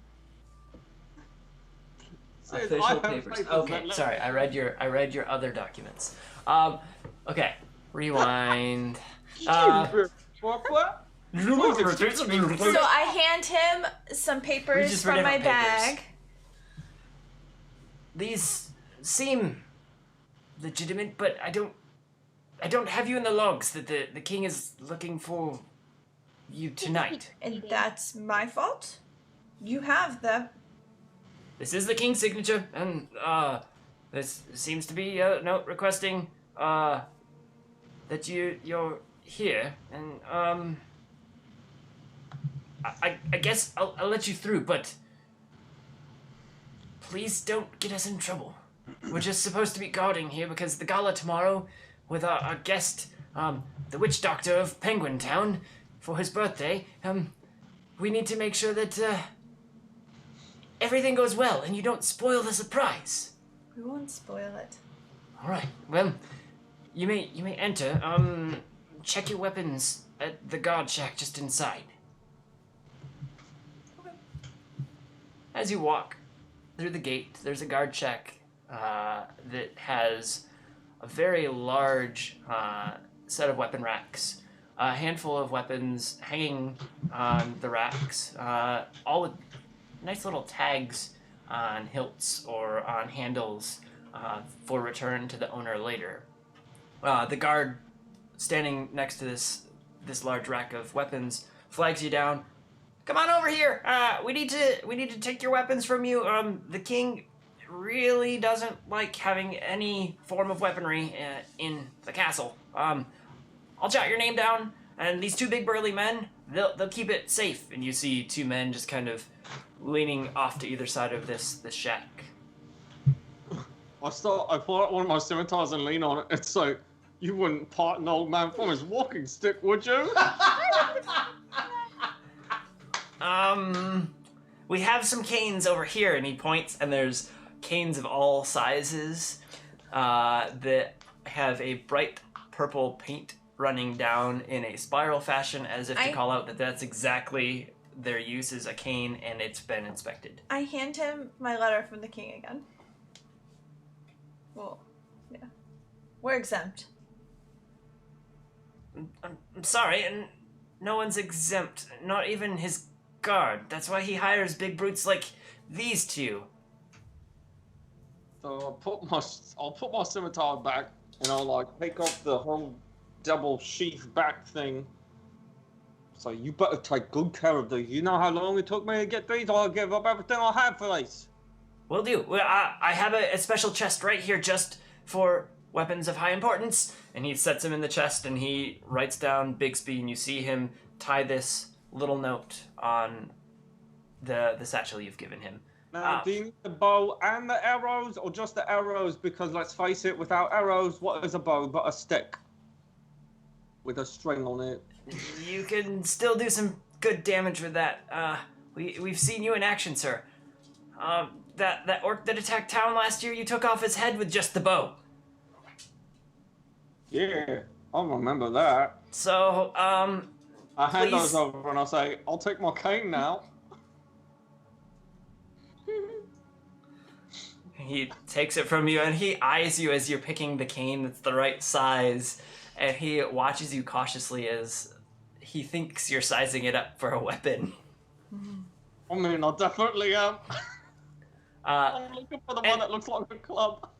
And, Madam Aloan, Madam Rosalind, and Sir Malin, weapons to declare, please. These should probably go in that special chest that you just pulled out. So he's going to give me two silver hammers. He sets the silver hammers down with a lot of force as they're quite heavy to him. And he just kind of admires them briefly before writing a note and tying a tag on each of the handles that says Malin on each. Madams? Weapons? I hand my short bow and arrows. As you do that, he gently places it in, writes your name on a tag, and sets it down. I do have my quarterstaff. Ladies don't get walking sticks either? Do I trade it in for a purple one? We've got some pretty ones over there if you want to use one. Okay. And he reaches out and takes your staff and sets it behind the chest, writes your name on a tag and tags that as well. I look for whatever pretty one looks most like the one I just gave them. There are actually a couple very ornate staves with like a gnarled top that look like they were grown in a special way just to be a beautiful walking staff, but they have the purple paint down the sides to say that they're safe. Works for me. Madam Aloan, how many weapons do you have on you today? And another chest comes sliding out as if to be prepared for any spare weaponry. I put in my bow and quiver. All right. Any daggers? Any hidden knives? Anything? I put in my daggers. I put in my short sword. All right. Anything else? That looks like a weapons case you got there. Can we inspect it at least? He points at the dark wooden case. This one is a gift for the king. Well, this one stays with me. I need to at least inspect it before it goes in, because we need to seal it. If it's a gift for the king, we need to seal it to prevent it from being used on the king. It's just orders. It's imbued with magic. You can't touch it. Okay, can we close the container and magically lock it to prevent it from being used on the king, or can we lock it up out here? Choices. The two guards kind of stand up a little taller and eye you down, and one of them goes, "Did you have her get the boot knife from her boot? The one she snuck in last time?" Boot knife, do you have that too? I don't have a boot knife. Okay, I don't think. okay. I don't think. Hang on. You don't have one on your character sheet, but the Aloan that had been here in past must have, as the Bigsby has previous things and the Mallet has previous things he's done here. No boot knife today? Okay, but still, that casing. Can we... Let's just let him seal it. Fine. As he reaches Why out... must we do this every time? Precaution, every time. Every time. That's why we have this one here. And he shuts the lid of this chest, and it just says Aloan on top of it, engraved nicely, as this is one prepared for her every time. They stopped writing tags for her weaponry. He cracks the lid just a little bit. Ooh, that's a shining sword. It's got a tag on it already. He reaches in and gently pulls the tag out. It's one of ours. Aloan, did you take this from us? No. Oh, interesting. Okay, well, I think we could send you in. It does say it belongs to someone else here in the city. Who? Well, Elazar, he's one of the masters at, the guild up the road. And what guild is that? The Artifacts and Relics Guild. What in the what guild? It was a gift. Artifacts and Relics Guild. I can send a courier to him quick just to make sure that he's sending this along. Well, you know what? Maybe we should double check. We might have gotten the wrong box with the wrong sword. You know, nowadays there's so many magical swords with fancy boxes. An That's true. artifact relic person would be helpful to check, right? Yeah, you know, we'll That's double true. check with them. No need to get a courier. That's why we are the heroes of this land and all, and we get to go to the gala because of our humility. Okay, I'll let the guards up front know that you're just gonna quick make sure you have the right sword in this box, and here, and he slides the casing out and lets you retrieve your weapons if you wish to do so. Yeah, I'll also let the king know that you're gonna be coming back soon. Sorry about this. I can't let you take a tagged weapon in. The king will get so very mad, and I'll lose my job. we all understand. You don't want to lose your job. We don't want to lose our job. We all love good king, and so we just want to make everybody happy. Let's go. As you grab the casing back again, and the frustration flashes through the back of your mind, you bump it, and it opens up a little bit, and you hear, "Seek Elazar, and then the king. Elazar holds more to your tale." Okay, fine. Hey, fine. What? Oh, she's answering me. Let's go. What? What? Come on, we're going to Elazar. As you walk back through the gates, the guards look at you all confused. That was fast. And you hear some whispering. See you shortly. Elazar is to the right, and if you find the small passage between the buildings, the alleyway, he's at the far end of it. We Yeah. know. We live here. Sorry, the Elazar just is secretive. Good luck. And the guard turns bright red, and one of the others punches him in the shoulder, just like he did something wrong and out of order. And as you walk back down the path and head into town, you see the small alleyway with a really old sign kind of hanging tilted that says Elazar's Arcanum. But you don't see anything about the guild that is called out here. There are a few crests in the first few steps of this walkway, and then it gets really dusty and dirty as it leads to a door about 50 feet down in this alleyway. It's a tight alleyway. Two humans could barely walk shoulder to shoulder, so it does kind of feel a bit claustrophobic as the buildings around stand about 30-40 feet tall. At this point, we're going to take a brief break before you head down this alleyway to Elazar's. Mallet feels like he's back in the caves. He hates it. At this point, we are going to take about a 10-minute break. Our cast and crew, all of the camera and video people sitting at least 6 feet away from us, are going to go on break, aka the pups. Hair up. We're going to go get hair and makeup done, go sit next to an owlbear for a little bit. Because this needs fixing. You will hear some music playing lightly as it does now, and when we return, you will hear our theme song. It takes about a minute, so we'll see you in about 11 minutes then for what happens at Elazar's. And with that, Bye. bye.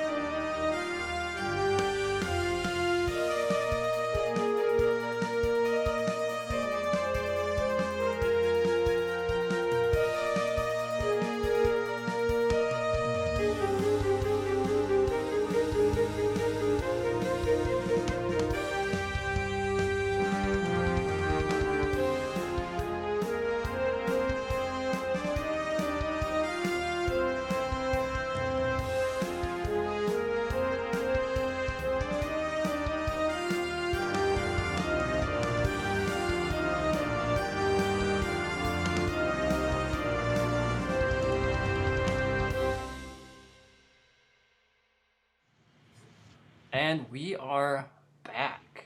Everyone returned well. No owl bears in makeup. My puppies multiply. I am actually.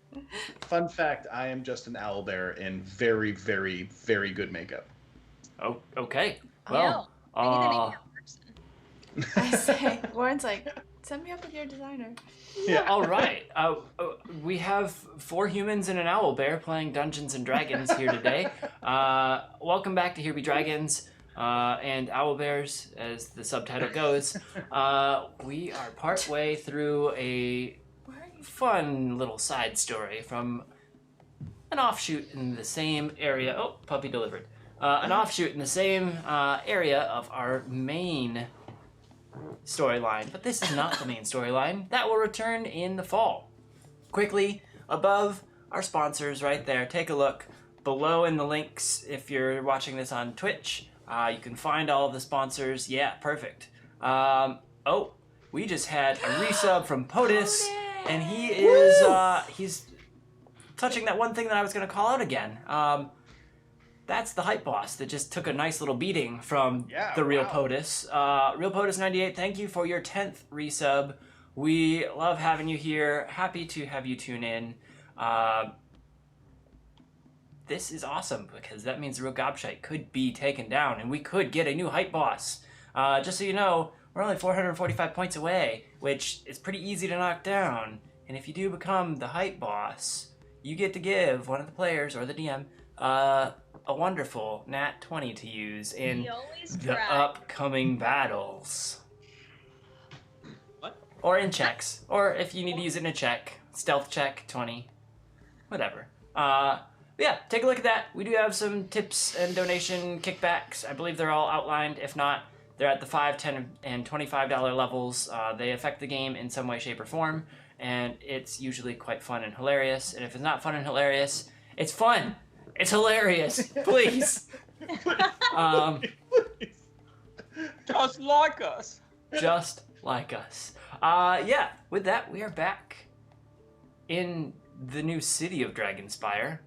In the weird trippy dream version. In Trippy Dream Dragonspire here. Like the too good to be true version. Or is it? It seems pretty true. Seems pretty true. It seems very true. Our party has a magical sword that has been speaking to some of them. They all also own different aspects of entertainment, food and dining, education, and protection around the city. And Wait, what?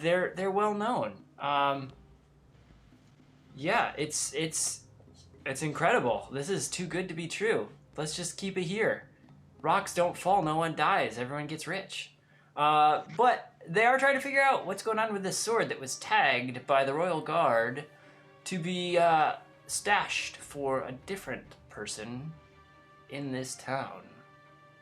Elazar from the guild down the street, according to the guards, the one that deals with artifacts and unknown objects, is supposedly the owner, according to the tag. As the players found, as they had walked through the city and found the alleyway to get to Elazar's Arcanum, a dark alley meets them ahead. To either side of this alleyway, there are a couple small shops. There is a shop that deals mostly in pelts, skins, and furs, and a shop that deals with a menagerie of living and non-living spices, fruits, and vegetables. So things that might be dried or things that might be growing line the windows of that shop. Players, do you wish to visit anything or just plow right through this small gap between the two stores ahead? Plow on. Plow Wait, on. what were they again? To your left, it's pelts, furs, and other skins. To your right, it's the menagerie of spices, flavors, fruits, and vegetables. Various things made for cooking and whatnot. And Penguin Witch Doctor comes in with a resub. Taking over as and he hype takes boss. over with As a hype Bigsby boss. reroll. Penguin Witch Doctor, you get one better. That's a nat 20 to Bigsby. 20, baby. So the mustache gets a nat 20 to use. Bigsby, I mean, you and the mustache have to fight which one gets to use the nat 20, but we'll go from there. My mustache gets a natural 20 to hit. Dead.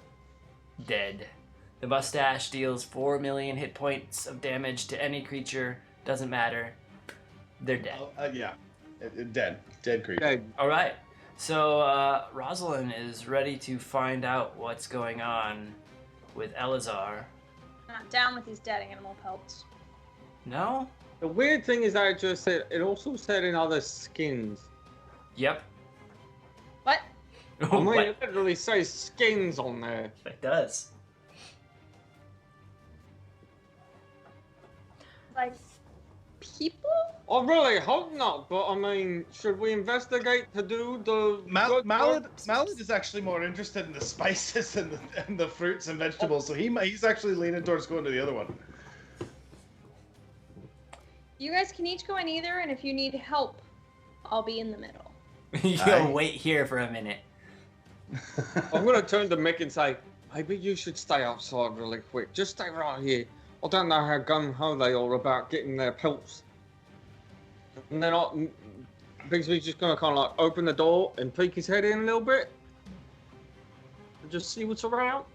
There's pelts of various creatures, bears, wolves, foxes, and then behind them there's more exotic pelts that you see. One gleams from a white fur. It has a purple and pink and green tone that kind of gleams off of it. You think it's from a more magical beast. There's some skins that have feathers and fur attached to them. One that looks like it might have a lion's mane and some feathers up by the head. Another that looks like it could be part insect on it as well. Like there's some really strange creatures that have been caught here. You can even find that one of the pelts hanging on the back wall looks very translucent, as if it almost came off of a slime. However, they were able to skin a slime. It confuses you. I don't think that works.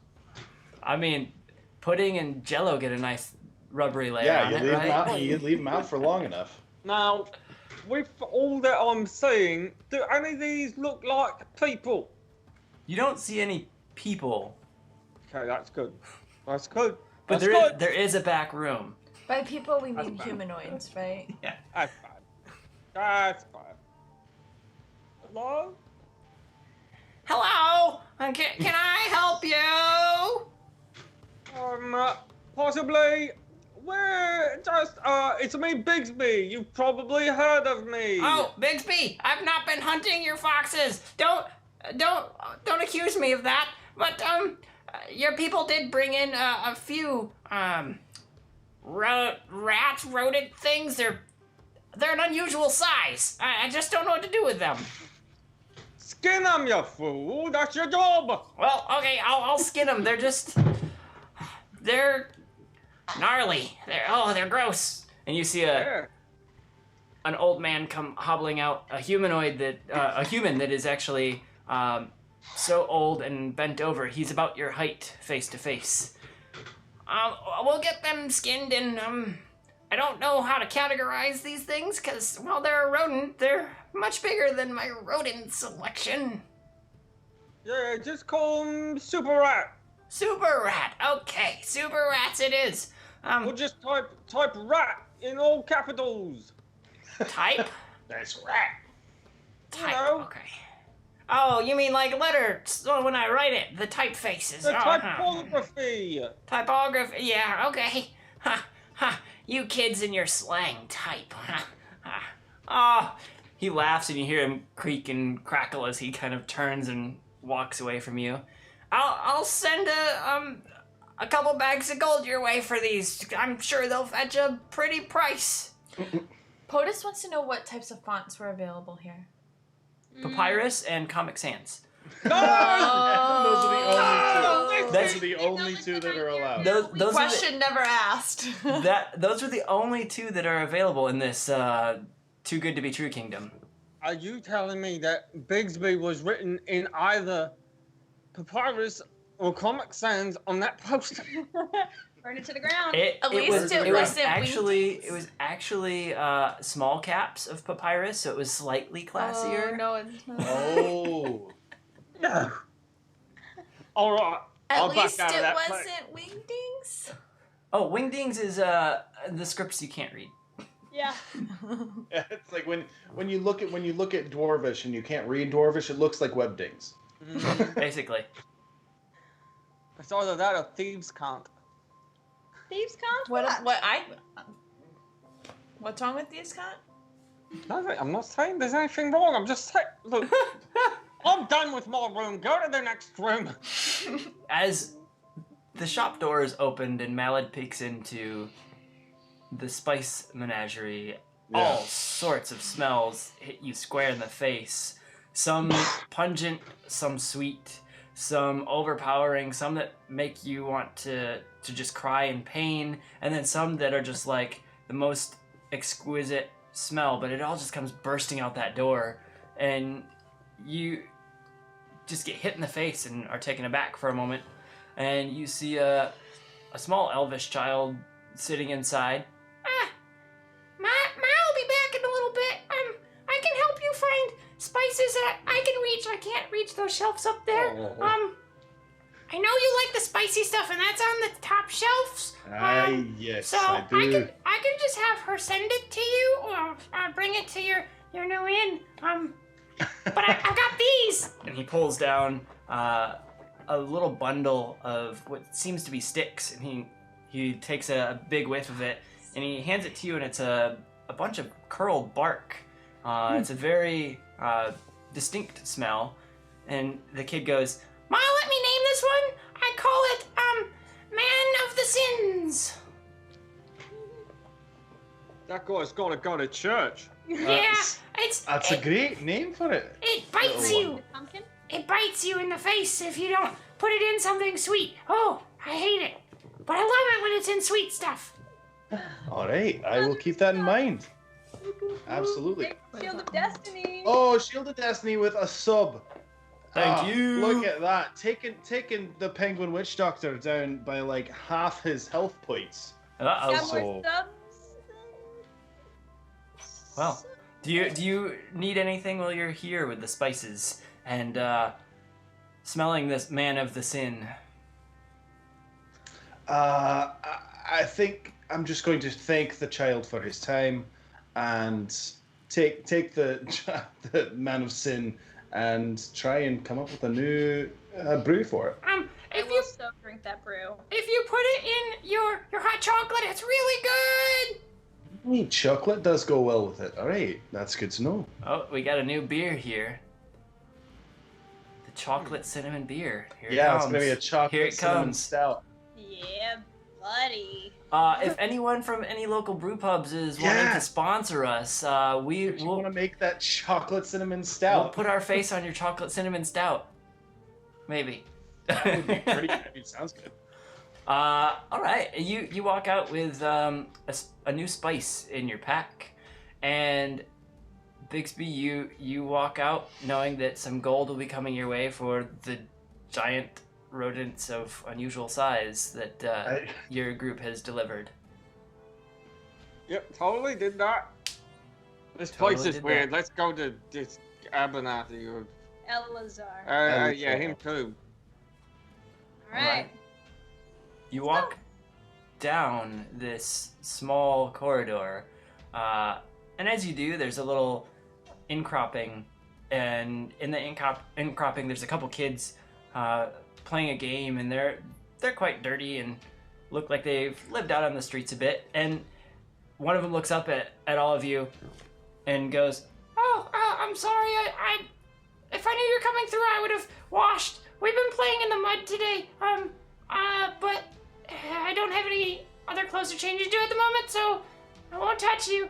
Miss Rosalind, I like the owl bear. I saw it in the tent. I mean, I peeked in through the tent and I saw him dancing. It was good. Miss Lowen, that's a pretty dress. And he sucks back up against the wall. I'm trying not to get it dirty for you. Thank you. Oh. The other kid reaches into his pouch and he digs for a second and pulls out a tiny little box that's wrapped in a brown paper and hands it up to Bigsby.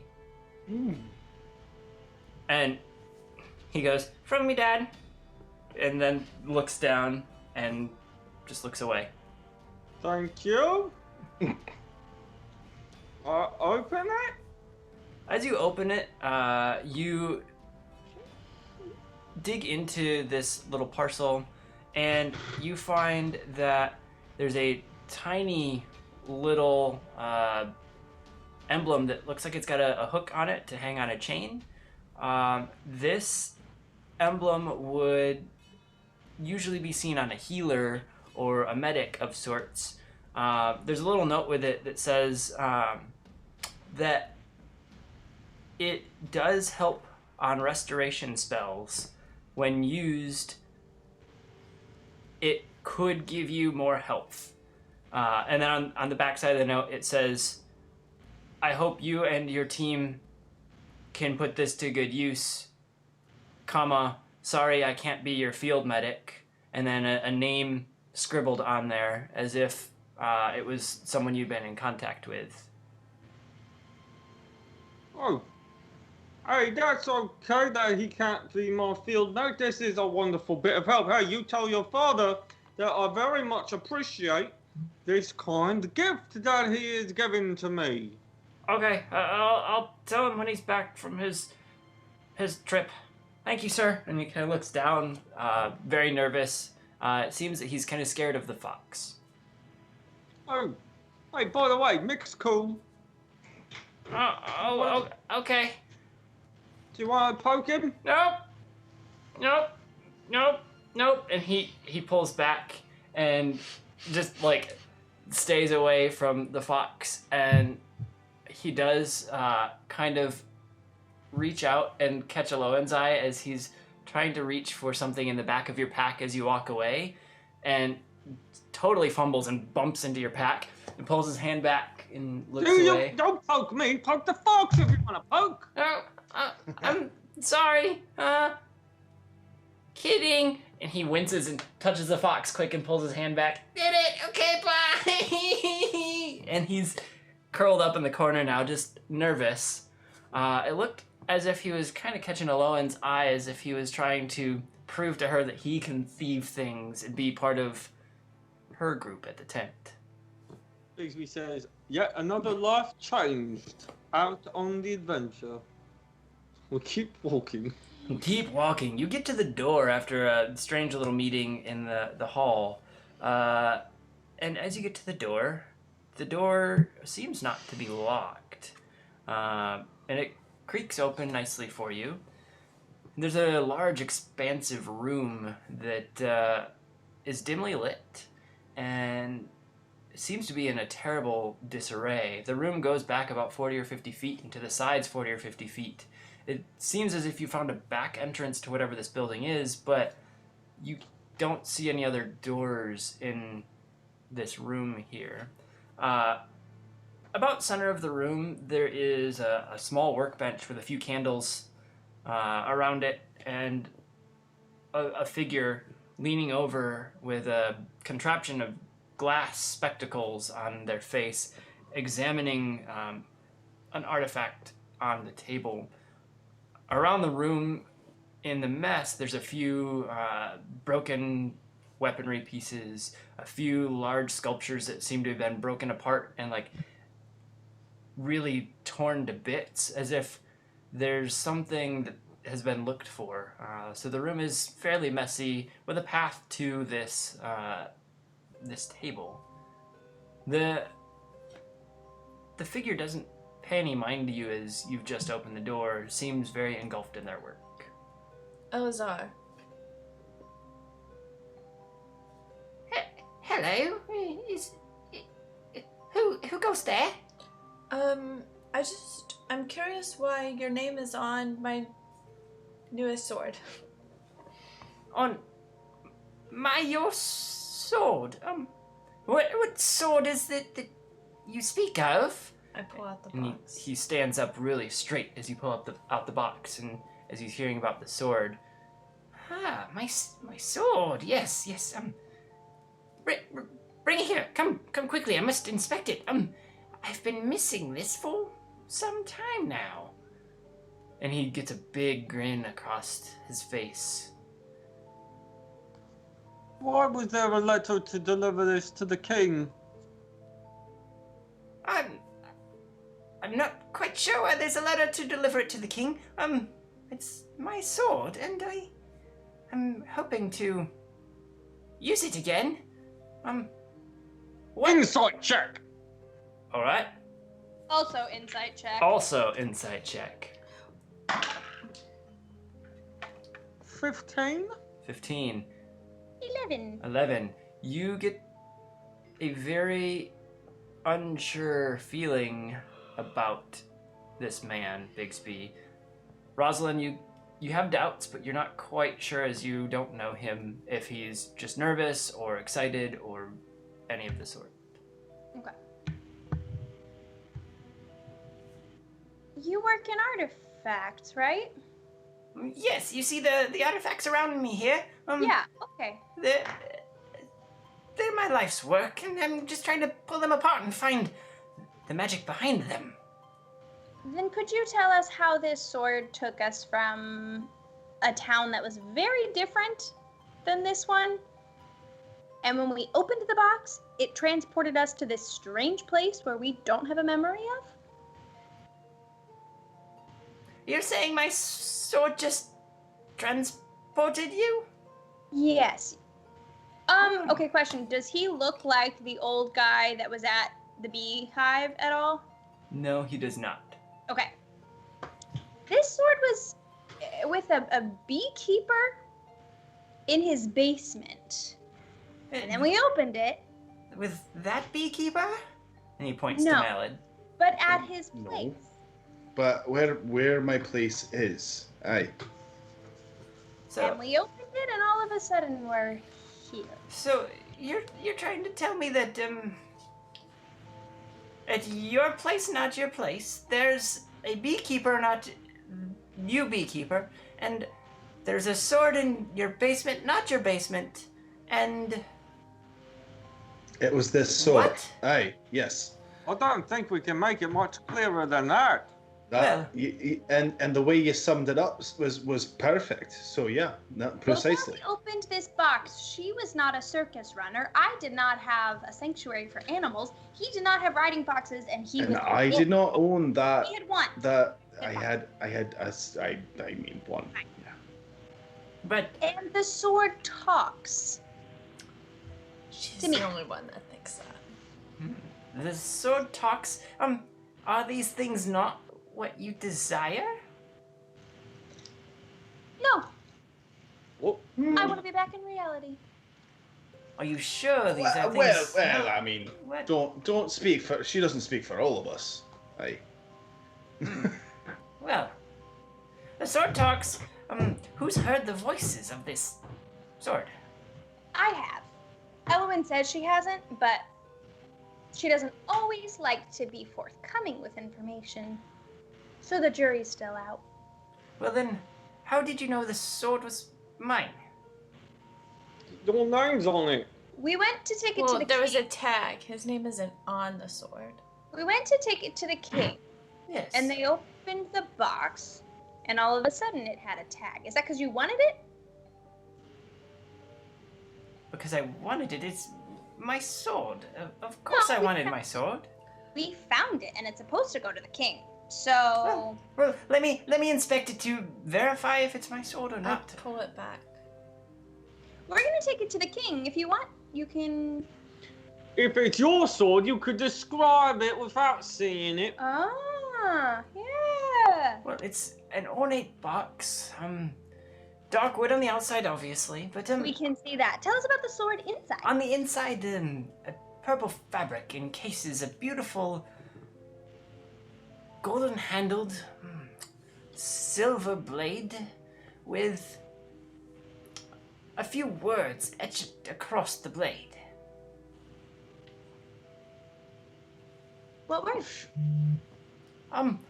Some words of my grandfather's dying wishes for the family, to carry on and protect. That's so Insight. sweet. Unfortunately, it's a lie. I'm rolling that too. I don't need to roll. I know it's a lie. That's a No, I know. 21 for Bigsby. Well, I know it too because my name is on it, so I know, but I wanted to know more.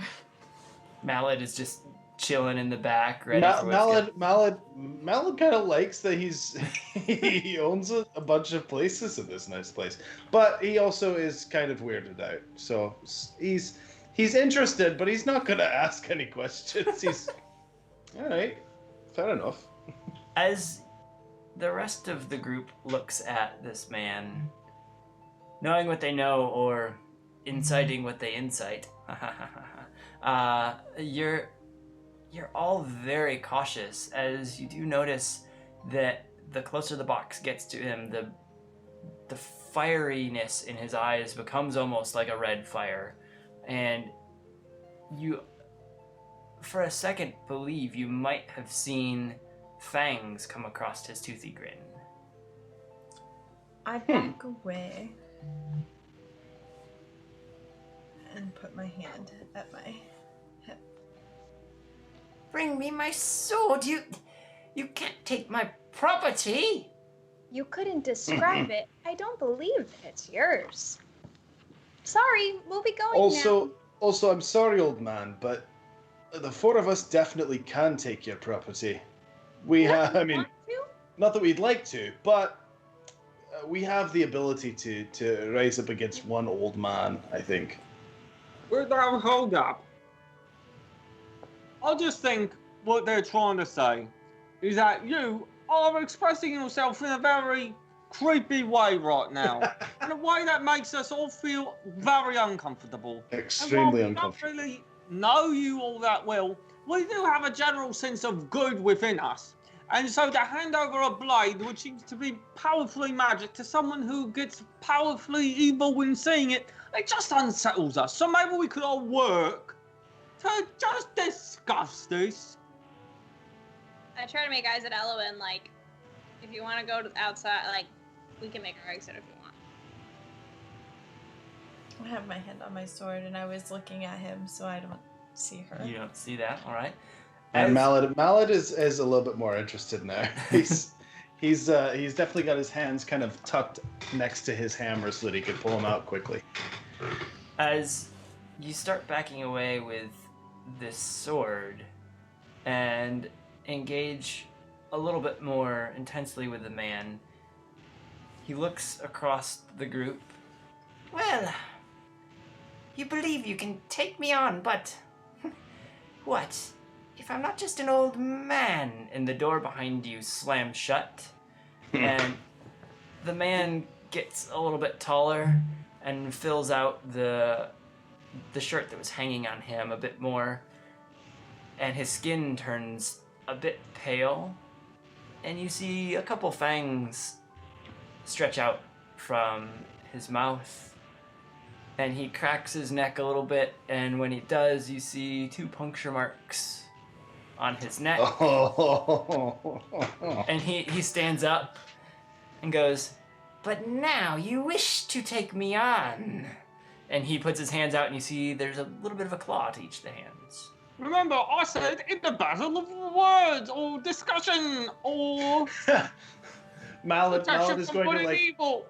Mallet is going to flick the tails of the hammer off of his belt, catch them in the air, and be like, "Oh, I'm ready, mate. Let's go. And Come on." now we roll for initiative. Yes. Did I get to cast protection from evil? How long does it take you to cast? So It close. is an action, so 6 seconds. I mean, if you want to use your action for it, all you, buddy. We're starting alphabetical order. Bigsby Lufaloo. That is going to be 14. 16. Alolan. 18. Woo! Malad Hammergrog. 19. 19. McCallJ. 5. 5. 5. McCallJ. Oh, it's okay, you guys. Penguin's back, so we can start the Penguin's back. fight now. And then Rosalind. 10. 10. Timing. It looks like Penguin Witch Doctor is back just in time to see the rest of... He even got in on initiative. Yeah, Yeah, I mean, he he got in on initiative with a 15. He's back just in time to see the rest of chat attack him with subs, bits, and follows. For his Cough, birthday. cough, who's going to become the next one? Or are you going to leave him up there because tomorrow is his birthday? Oh. Well, now you gave them an out. Uh-oh. All right. As you see this vampire grow in front of you... Oh, he's a vampire? Mhm. Yeah. You do notice that on his side, part of the shirt does bloody up a tiny bit, as if he'd just been in a recent fight. And he knocks over the table, and you see a dead man laying under the table that looks exactly like who he was portraying. Alazon. No! You big Elsa. bully! You douche. At the top of the turn Oh, order, man. we have Malad here spinning the hammers. Yeah. Silver, buddy. Bigsby's just thinking to himself, maybe we shouldn't have stopped for drinks. Bigsby is at a natural -1 for every roll at the moment. Based on Malad's history, though, he's at like a +2. Malad's like, I see 3 of this guy, I'm taking them all down. I'm taking every single one of them down. Yeah. All right, it is up to you, sir. Malad, how do you All right. start? So Malad, seeing this vampire and having his hammers back in his hands, which he feels just very excited about, is going to kind of close the distance All right. between him and the vampire and give one shot to the bloody part of the shirt with the silver hammer. All right, so you swing on this vampire who stands before you. Yep. All right. And... Oh, 1 second. So that's going to be a 21 to hit. 21 to hit. It does hit. Yes. Sweet. So that's going to be 3.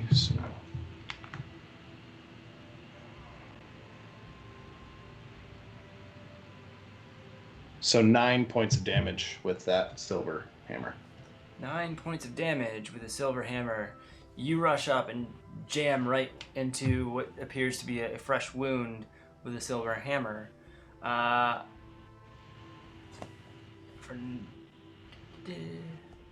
You hear a cracking as you strike right into the ribs. Up Nice. next is Alolan. Alolan, what do you do? I'm gonna use the sword in the box. You reach into the box and you pull the sword out. Fortunately, it was in hand, so it was a very... Yeah. Yeah, you've got that. It was Yeah. there.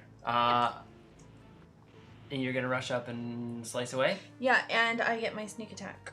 Oh, yeah, because you have a friend within 5 feet.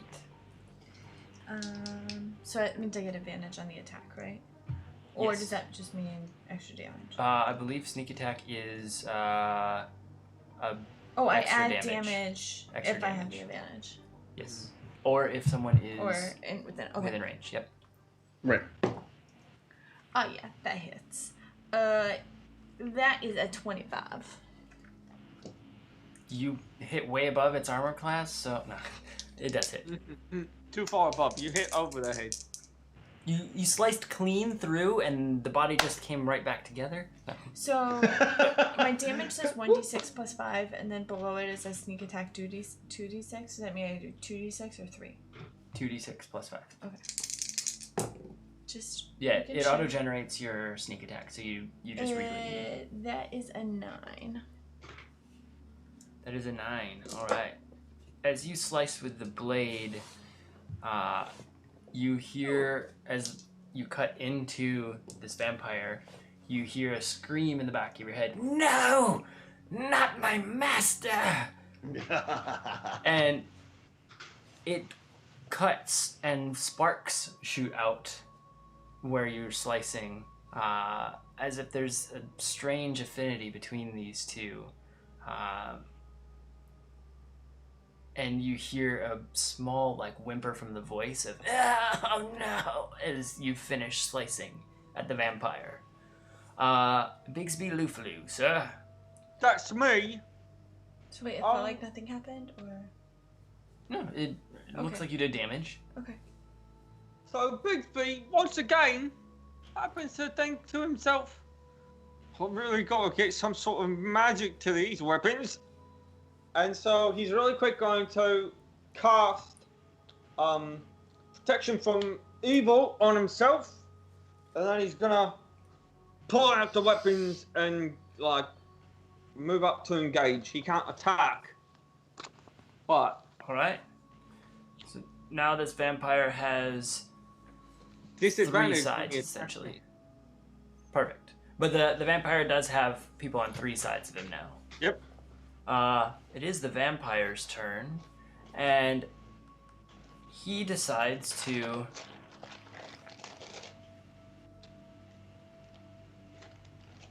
hang on a second. He decides to get out of this position briefly.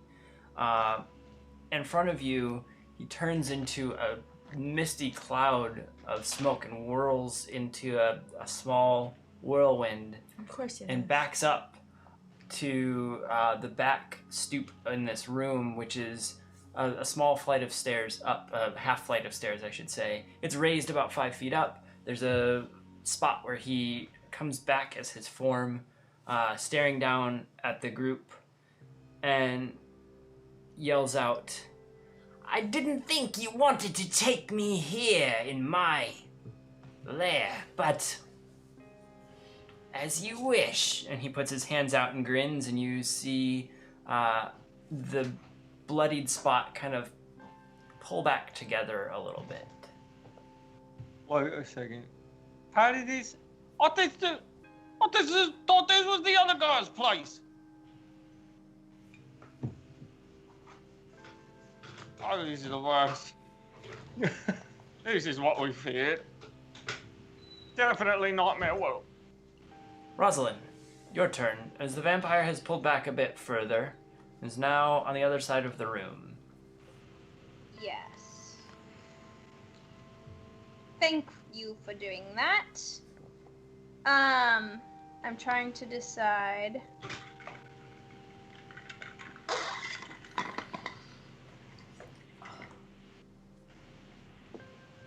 He's far enough away. Moonbeam! Yeah. Oh. Vampires and moonbeams, it doesn't sound like it'll. Where's It the does werewolf? Damage out of the spells. So, 5-foot radius around him with dim light. He can make a save. It's a concentration. Wait, no. Yeah, concentration save. Mm-hmm. No. Constitution? Constitution. Constitution. Is it centered on him? I'm gonna put it so he's like people. It's no, not centered. So the edge is like a foot in front of him. Got it. All right.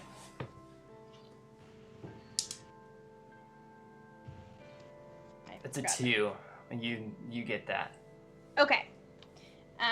So that's gonna be 2d10s. That's an 8. This is a 10. Which one? Wait, which dice is it? What do you need?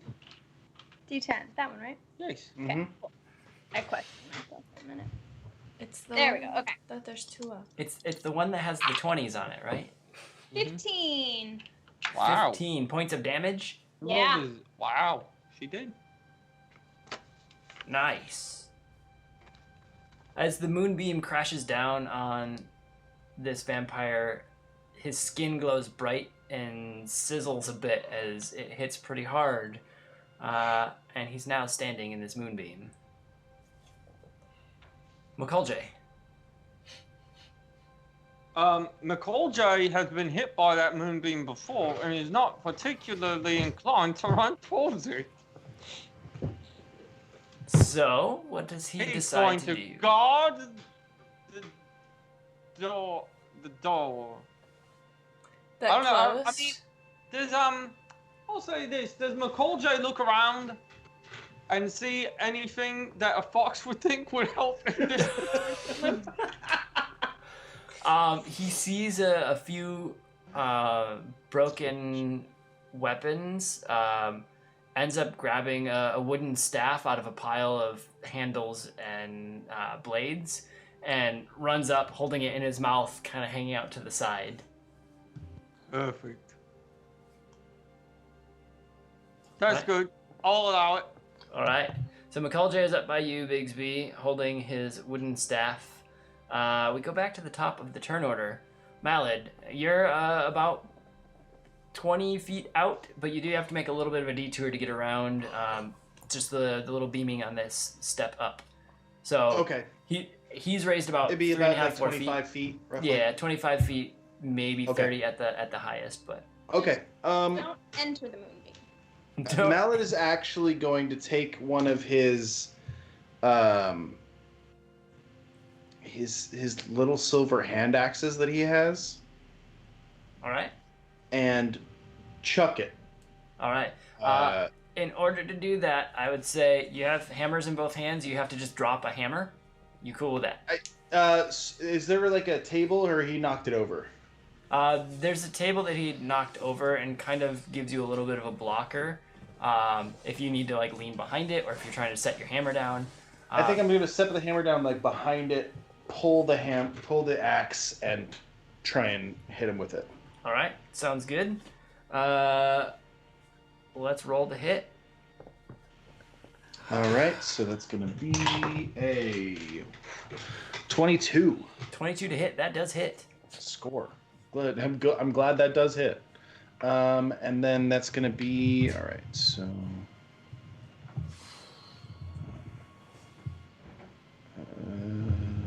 Sorry, I've got a dice app here. There we go. All right, that is going to be 7 points of damage with the silver hand axe thrown. All right. The hand axe whirls forward and catches the vampire in the shoulder, and as it does, it kind of lodges in for a moment before he shakes his shoulder to knock it loose and stretches his arm, and the hand axe falls down on the floor. We go to Eloan. I'm gonna do same as before. You're gonna rush up and stab in. There's no one next to him, FYI. He's in a moonbeam just up ahead on a slight rise. But she said he put her on the edge. Yeah, you Yeah. can go close. Yeah, but there's no one next to him just so you don't get Yeah. your You can Yeah, Usually but I do don't that. want to waste my turn, and Yeah, this totally. obviously is Totally. working. That hits, because that's a 24. 24. Man! Just a quick shout out to our sponsor here, Blacksmith Craft Dice. Yeah. Rolls everything the DM doesn't want. Because you're killing them all! And I rolled a 6. On your So that's D6. 11. I rolled more points of damage with one dice than I did with 2. Thanks, Blacksmith Craft Dice. You make our gaming sessions fun. They keep us on our time schedule. They do. You guys just destroy the baddies, and we're done.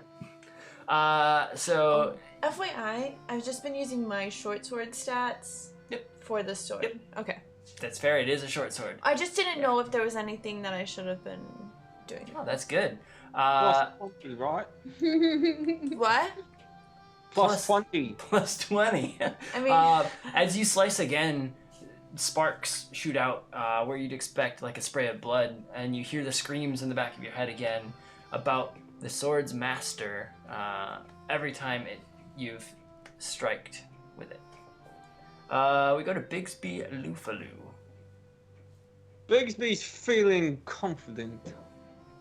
Bigsby, now this wooden thing that Mick has brought me, right? It's broken. Mm-hmm. It's got like a piece of wood, like it's a broken piece of wood. Yeah, basically. Bigsby just throws down his scimitar, grabs this chunk of wood, and hurls it right at the vampire with a natural 20. Oh, I forgot about that being assigned to you. Yeah, baby. Because it is a nat 20, it hurls. Where are you aiming for? The heart. What am I aiming for? He said the heart. I'm aiming right here, baby. Right into the chest. Right through his bloody heart. As you hurl this piece of wood, it twirls in such a perfect spiral that it doesn't wobble or waver in air, and it goes square into the chest of this vampire. And we will have you do a d4 worth of damage plus a rolled d4, and I'll give you a +2 on top of that. So it's a 6 base and then a d4 damage. Okay. An extra 3 on top of that. 9 damage from 9. the wooden stake-ish thing. 9 damage as it pierces the chest of this vampire. The vampire drops to his knees and screams out and grabs at the stake, and as he gets his hands on it, he falls forward off of the ledge and lands on the stake, and it pops out through his back, and you hear a hiss, and he turns into the mist and goes up into the air, and you see the mist swirling about the room, and it blasts through a door and goes out into the ether. Well, that's probably not ideal. Not great. I mean, it seems good. I mean, come on. I mean, better than a vampire being here with us. That's for sure. Well, if it was here, we could kill it. I let go of Moonbeam. Is the sword different at all? The sword stops speaking to you, and the names on the sword look slightly more tarnished now. Yours being the most recent and cleanest, everything else looks a bit worn and old about this sword. And the strangest thing about it is it feels off balance in hand, as it's not quite alive anymore and holding its balance for you. You notice that the handle is quite light and the blade is fairly heavy, and it seems to be more ornamental now. He disappeared? Is the body still there and the spirit left? The body is gone. Okay. The slightly bloodied stake is left behind. The vampire transformed into a misty cloud and just burst out of the room. Joke's on him, it's daylight, so... Mm-hmm. Well, I guess we can deliver this to the king now. I do want to check on the actual Elazar, just to see, like, make sure he's actually dead, and if there were any, like, notes, or, like, if there's any saving him. Rosalind picks up the stake just in case. I'm gonna walk around. Are there any... I do want to make sure Elazar, though, hasn't, like, been bitten, or, you know... Hey, I got a new thing. I got a new from the dude. Did you? Oh, you didn't read the note that was in my head. It's supposed to help with healing of some sort. It won't help if he's dead, but let's check. Ellie, buddy.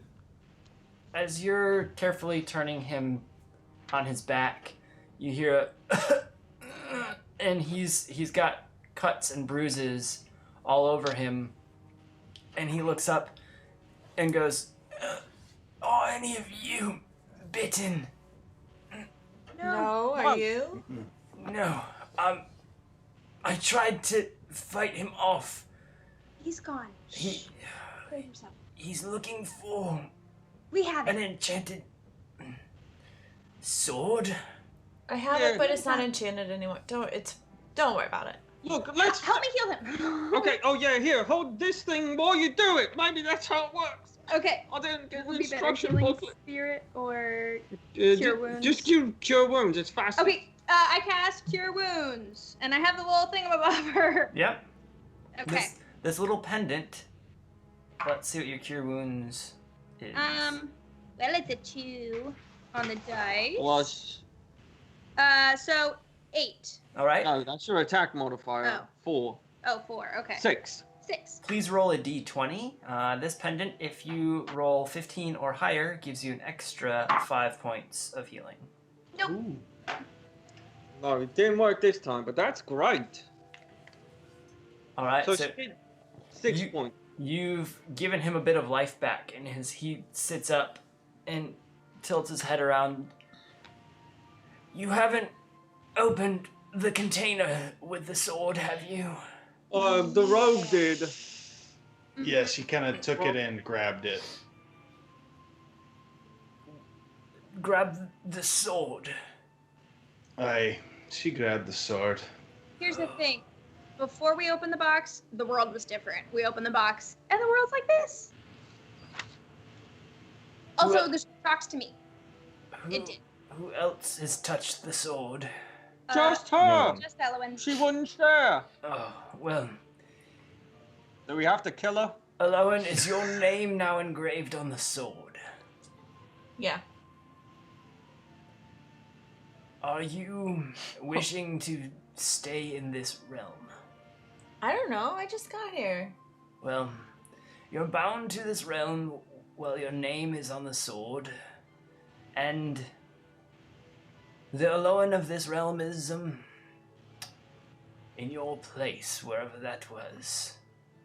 The rest of you, you must only drink this potion here, as it counteracts the opening of the case. I've been through 7 realms myself, hunting this sword and getting transported to new ones each time. So, a word of warning, your head will hurt when you wake back up. So we don't need to take the sword to the king? No, that must have been a task in this realm for someone at some point, and it swapped places into your realm. The strangest thing is, I've not seen the sword for this realm appear. But because your name is engraved, we must melt the entire piece into an armband that you must wear as you drink the potion. It will allow you to pass through without the guardians killing you in transit. That was an option.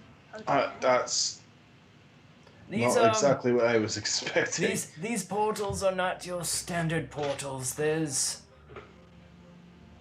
a few layers you enter as you go through, and each one has gods and beasts at it to ensure travel is 1-to-1, I must say. Swap-a-roo. Can you guys just acknowledge that I was right when I told you it was a portal and you didn't believe me? It's a series of portals, but Yeah, if there's portals. I mean, no, Like a it's technically a portal, If so you're there's right. a- You're if right. there's a And we should bet on commend you it. for that. You're right. No, definitely. if there's a bet on it, portal wins, unless portals was the other one. Someone owes someone drinks, that's all I know. Well, I'll Yeah, definitely be drinking. Do you want to go back, Elowen?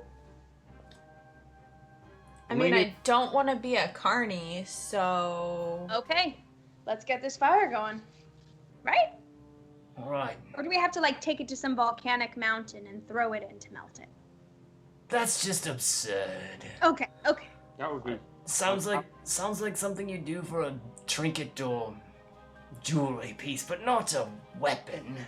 Ugh. Sorry. Why can't we just put it in a stone? I do have a bunch of... Oh, well...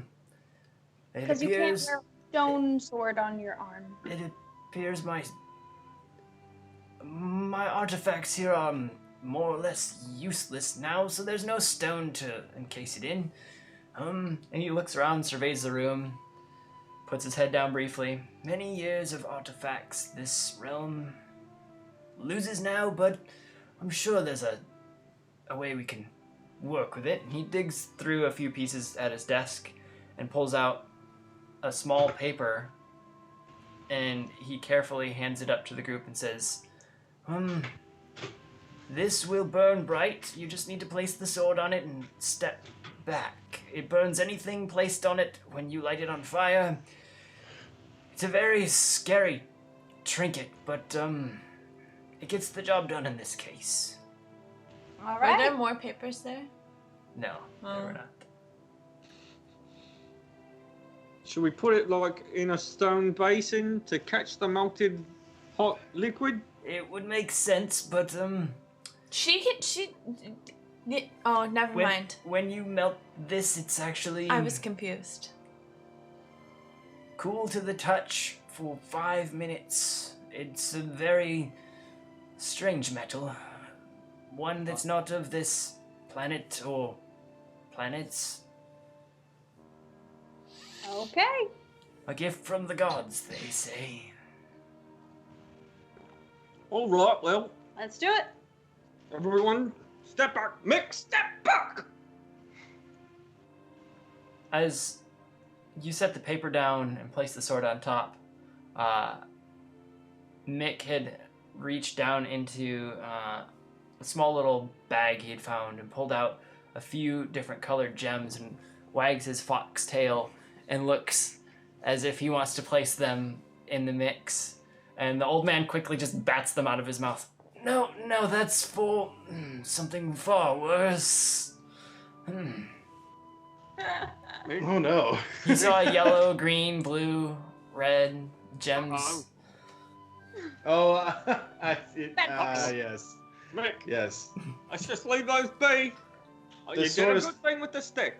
The sword is perfectly balanced. Do we need to light the paper on fire? Yes, any bit Produce of flame. flame. Nope. And I toss it. The fire burns in a bright beam straight up, about 4 feet tall. It's incredibly hot for a few seconds. And then what's left is the paper and pools of what seems to be molten metal in front of you.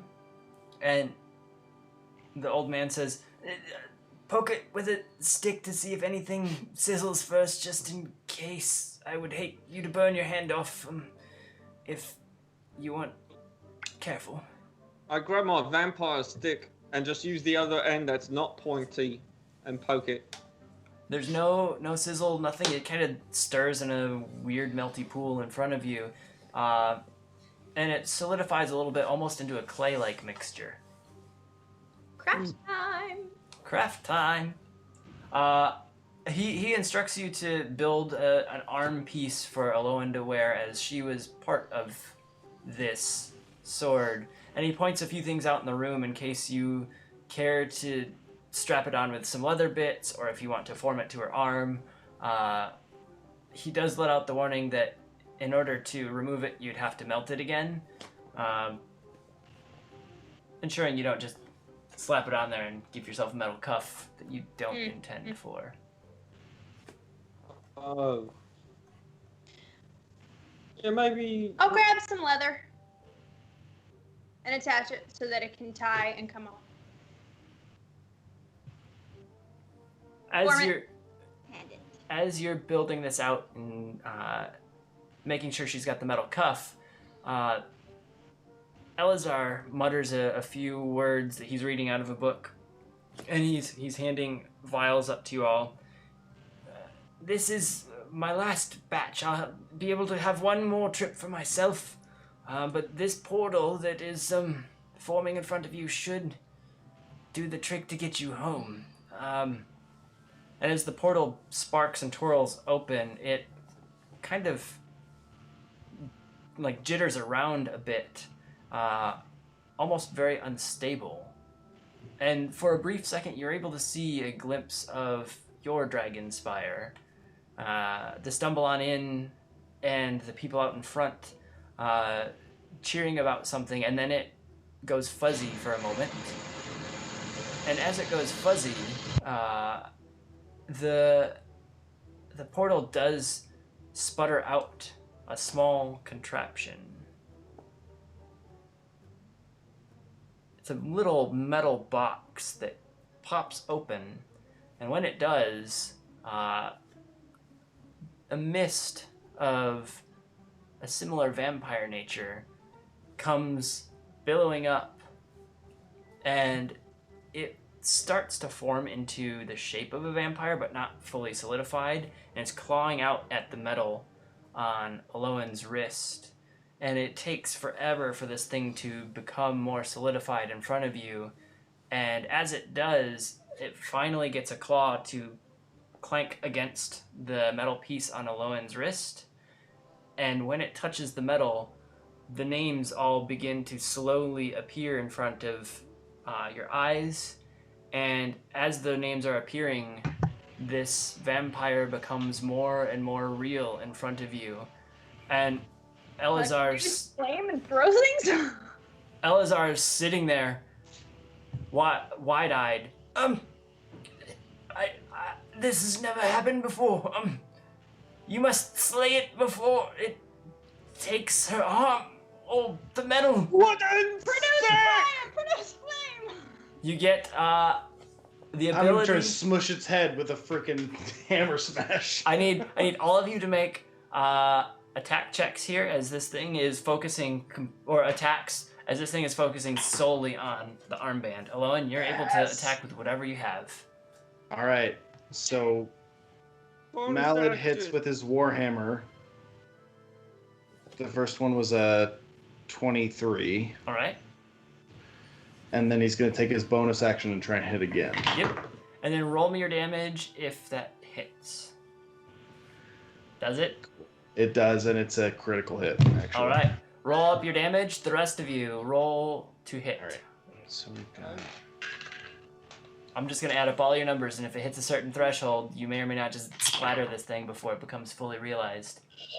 Aloan, what are you doing as it's clawing out at you? I don't know. I don't think I can do anything because it has my arm, it's right? At your arm. If you have a hand free, you may. Yeah, but like I can't get my sword without like hurting Do myself. you have a dagger?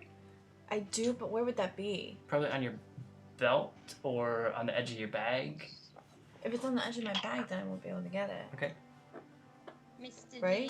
Do you think you've tucked it? You might have one. I didn't. You might change. have one reachable. I didn't change. So what did we get? Malad does 32 points of damage. All right. As you're swinging the hammers to smash together, the underside like couch. 15 for Bigsby. 15 to hit or 15 damage? 15 to hit. That one does hit. Sorry. He's gonna bonus action mark him with Slayer's Prey, and he's using the stick again. Using the stick again. Rosalind? Yeah, I had a critical fail with my flame blade. But it had my. Critical fail. Yeah, it was a 1. It had All my right. arm, right? It's clawing And out I at your arm. didn't change, so I think I'm screwed. Do you want to just swing at it with your fist? 12 Can. with a wooden stick. I don't have one. 12 with the wooden stick. All right, so we have 36 points, you said, Malad? 30. Two. Yeah, it was 30. It was 32. 32 plus 12, so we're at 44 points of damage. We had a crit miss, which ends up slicing down and catching on the cuff that Aloan's wearing.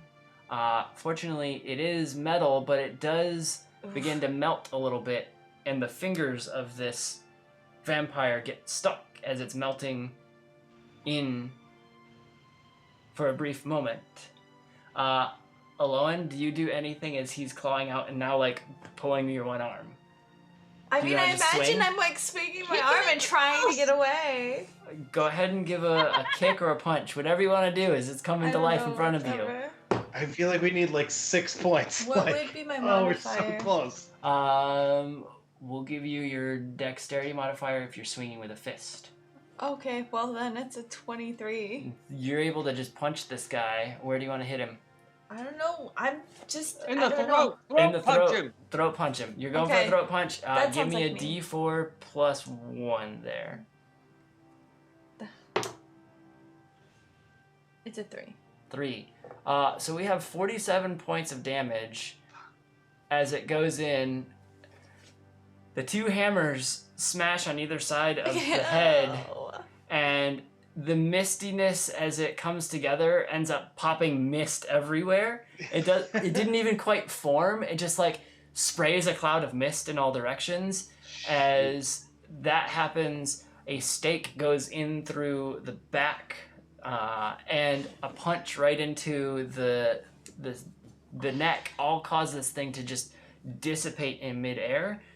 So the stake does not come through to me. It goes right? towards you, but it doesn't hit you. There is fingerprints left on this cuff. What looks like a claw mark. There's a couple names in it. Yours had not made it back onto the blade. It was the last one placed onto the blade. So you lucked out on the damage there. If we didn't have the double hammers to either side of the head, Yeah. Thanks, Mel. it was You're 40. welcome. It was My 45. Otherwise, it was gonna stay up and fight you guys for a couple more Oh, rounds. Well, I'm glad I Man. decided to punch. Oh man, those hammers because of that crit, like the only way I could have done that was Guys, the you guys critical had hit. 44 if I hadn't decided to swing. Hey, Yeah, if you had done backed something. out and been like, no, I'm not gonna Nick could've swing, done we would have been dead. Oh man, that's crazy. I would have been You dead. would have had a vampire attached to you. But as you have made this mist reappear in the room, it too tries to find its way out, and it goes out through the front door, and you see that the door had been swung open a little bit from the last one, and as soon as it hits the daylight, it turns into a gray dust that shoots into the alleyway and just drops to the ground. Well, I should have just ran upstairs. There is no upstairs in Well, this building. You know what I mean. Yeah. But you have Upstairs. defeated a vampire into half-ish, and as you're all standing there stunned, a voice in the room says, I've never seen one of those come through before. That was... I think I must try to find my true home as well. This is a bit much in my age that I am. It's been too many trips, and I've taken a beating. But, you lot, you must be careful when you open magical chests. Yeah. Definitely will be going forward. That's for sure. Now, a bit of warning here. You will be able to take whatever you picked up here, so you're not carrying anything world-destroying, are you? I do have what seems to be man's sin, which is a type of spice.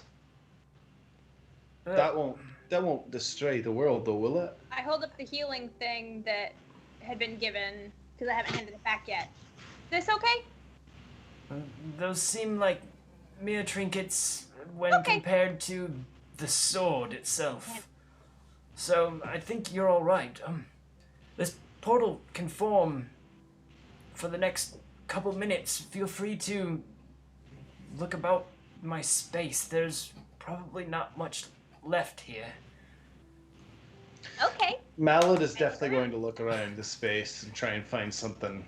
As you all look through the space, it is a very broken sets of artwork and weaponry and statuettes. There's claw marks and everything, as if the vampire was tearing through all of the stuff to find the sword. Rude. There is a scroll that is found I believe this one is picked up by Bigsby, and it does have the list of 6 spells on it. Terribly, terribly written. Some of them seemingly misspelled. And Elazar looks at you and says, "Oh, careful with that one. It's a wild mess of magic. You ask it to give you a spell, and it will give you one of the ones listed at its own desire. Can be used once every 3 days, but some of these are misspelled, if you can even read them. It's a very gibberish writing. If you do find out what they do, careful if you get firefall." Uh-oh, yeah. Malad, you find what appears to be a old wooden stein with some gold banding on it. Okay. You do notice in the wooden portions, it looks like there's a bit of old dried blood on one spot, and then almost like a teeth marks in another spot. But as you pick it up, you feel like this thing can both hold a strong brew and do a d8 of damage if used in melee. So you have found a strange, powerful mug, and Elazar looks you over. "If you're anything like the Malad from here, you'll know what to do with it when the time comes." I think I have an idea of what to do with that. That's for sure. As the 2 ladies are looking around, Elazar says, "I've got something here for the fox. There's a leather belt over here that will give the fox a little bit more speed. He can wear it as a collar. It should let him go a little bit faster. I think it speeds up an average halfling to about the size of a human speed, so a few feet per second if you'd measure them out." Wonderful. Thank you. The ladies, you find a pair of very comfortable looking house shoes that are sitting in a glass case that is completely untouched. Elazar says, "There's only one pair of those. You must choose who gets them. Put them on and you'll find out the rest." You got the sword. I don't want house shoes. You don't I want take house the shoes? And if I want them, I can always steal them from you later. I'm real.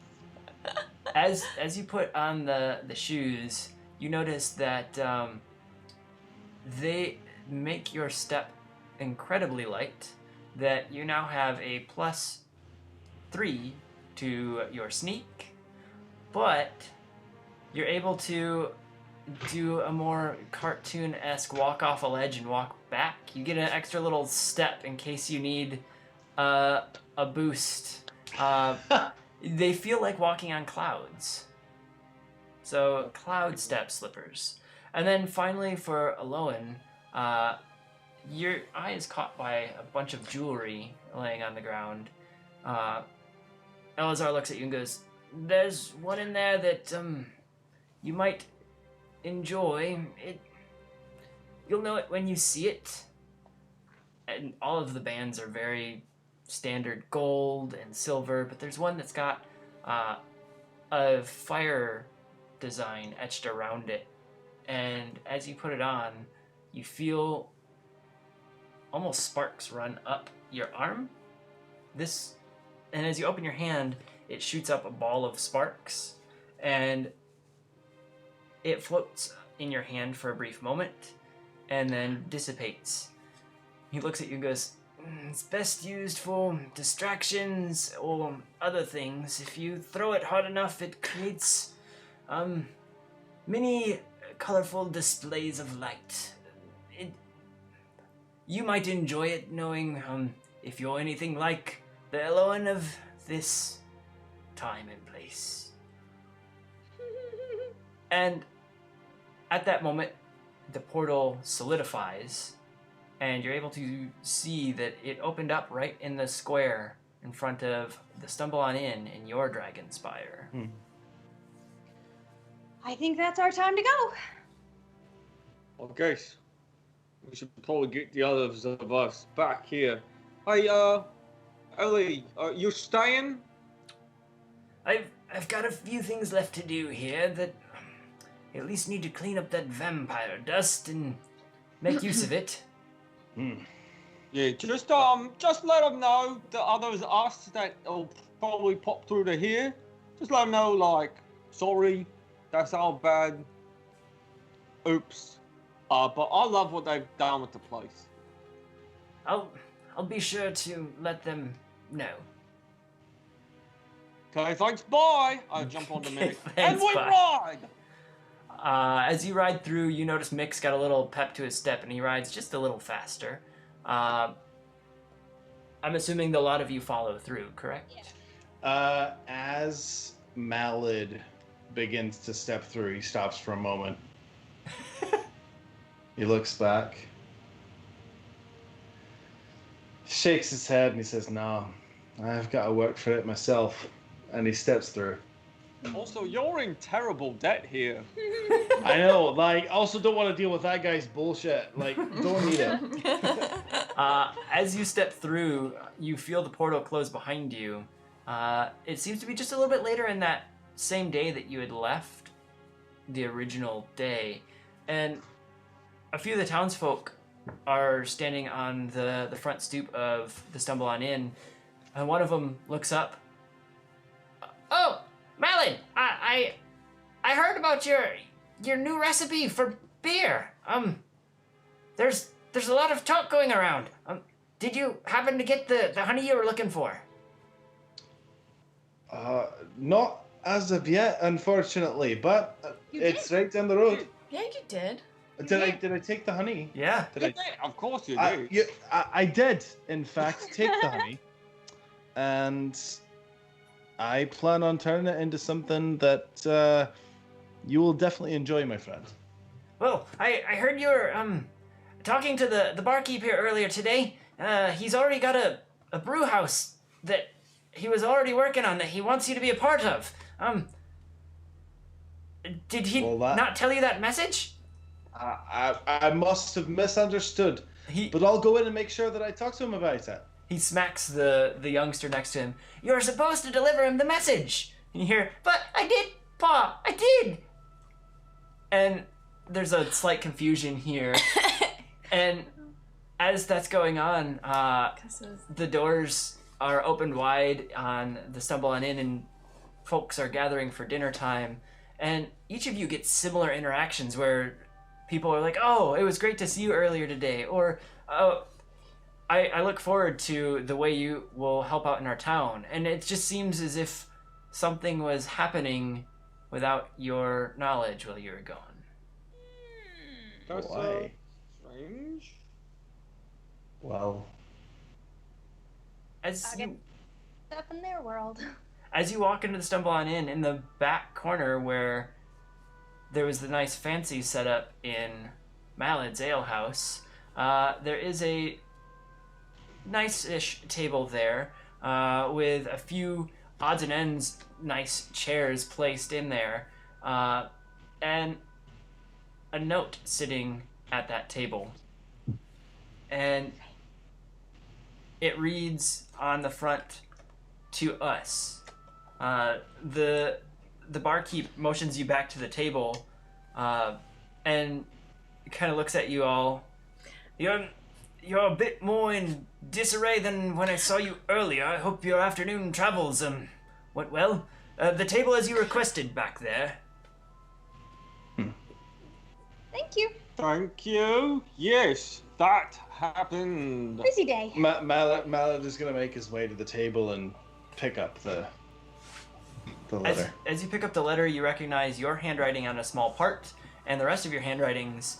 It outlines that there's a larger plot that is afoot, and the group of you had met many times over and had solved various parts of the plot. One of them being destroying a werebeast that was looking for a magical ring, and another destroying a mechanical beast that was looking for a magical cloak.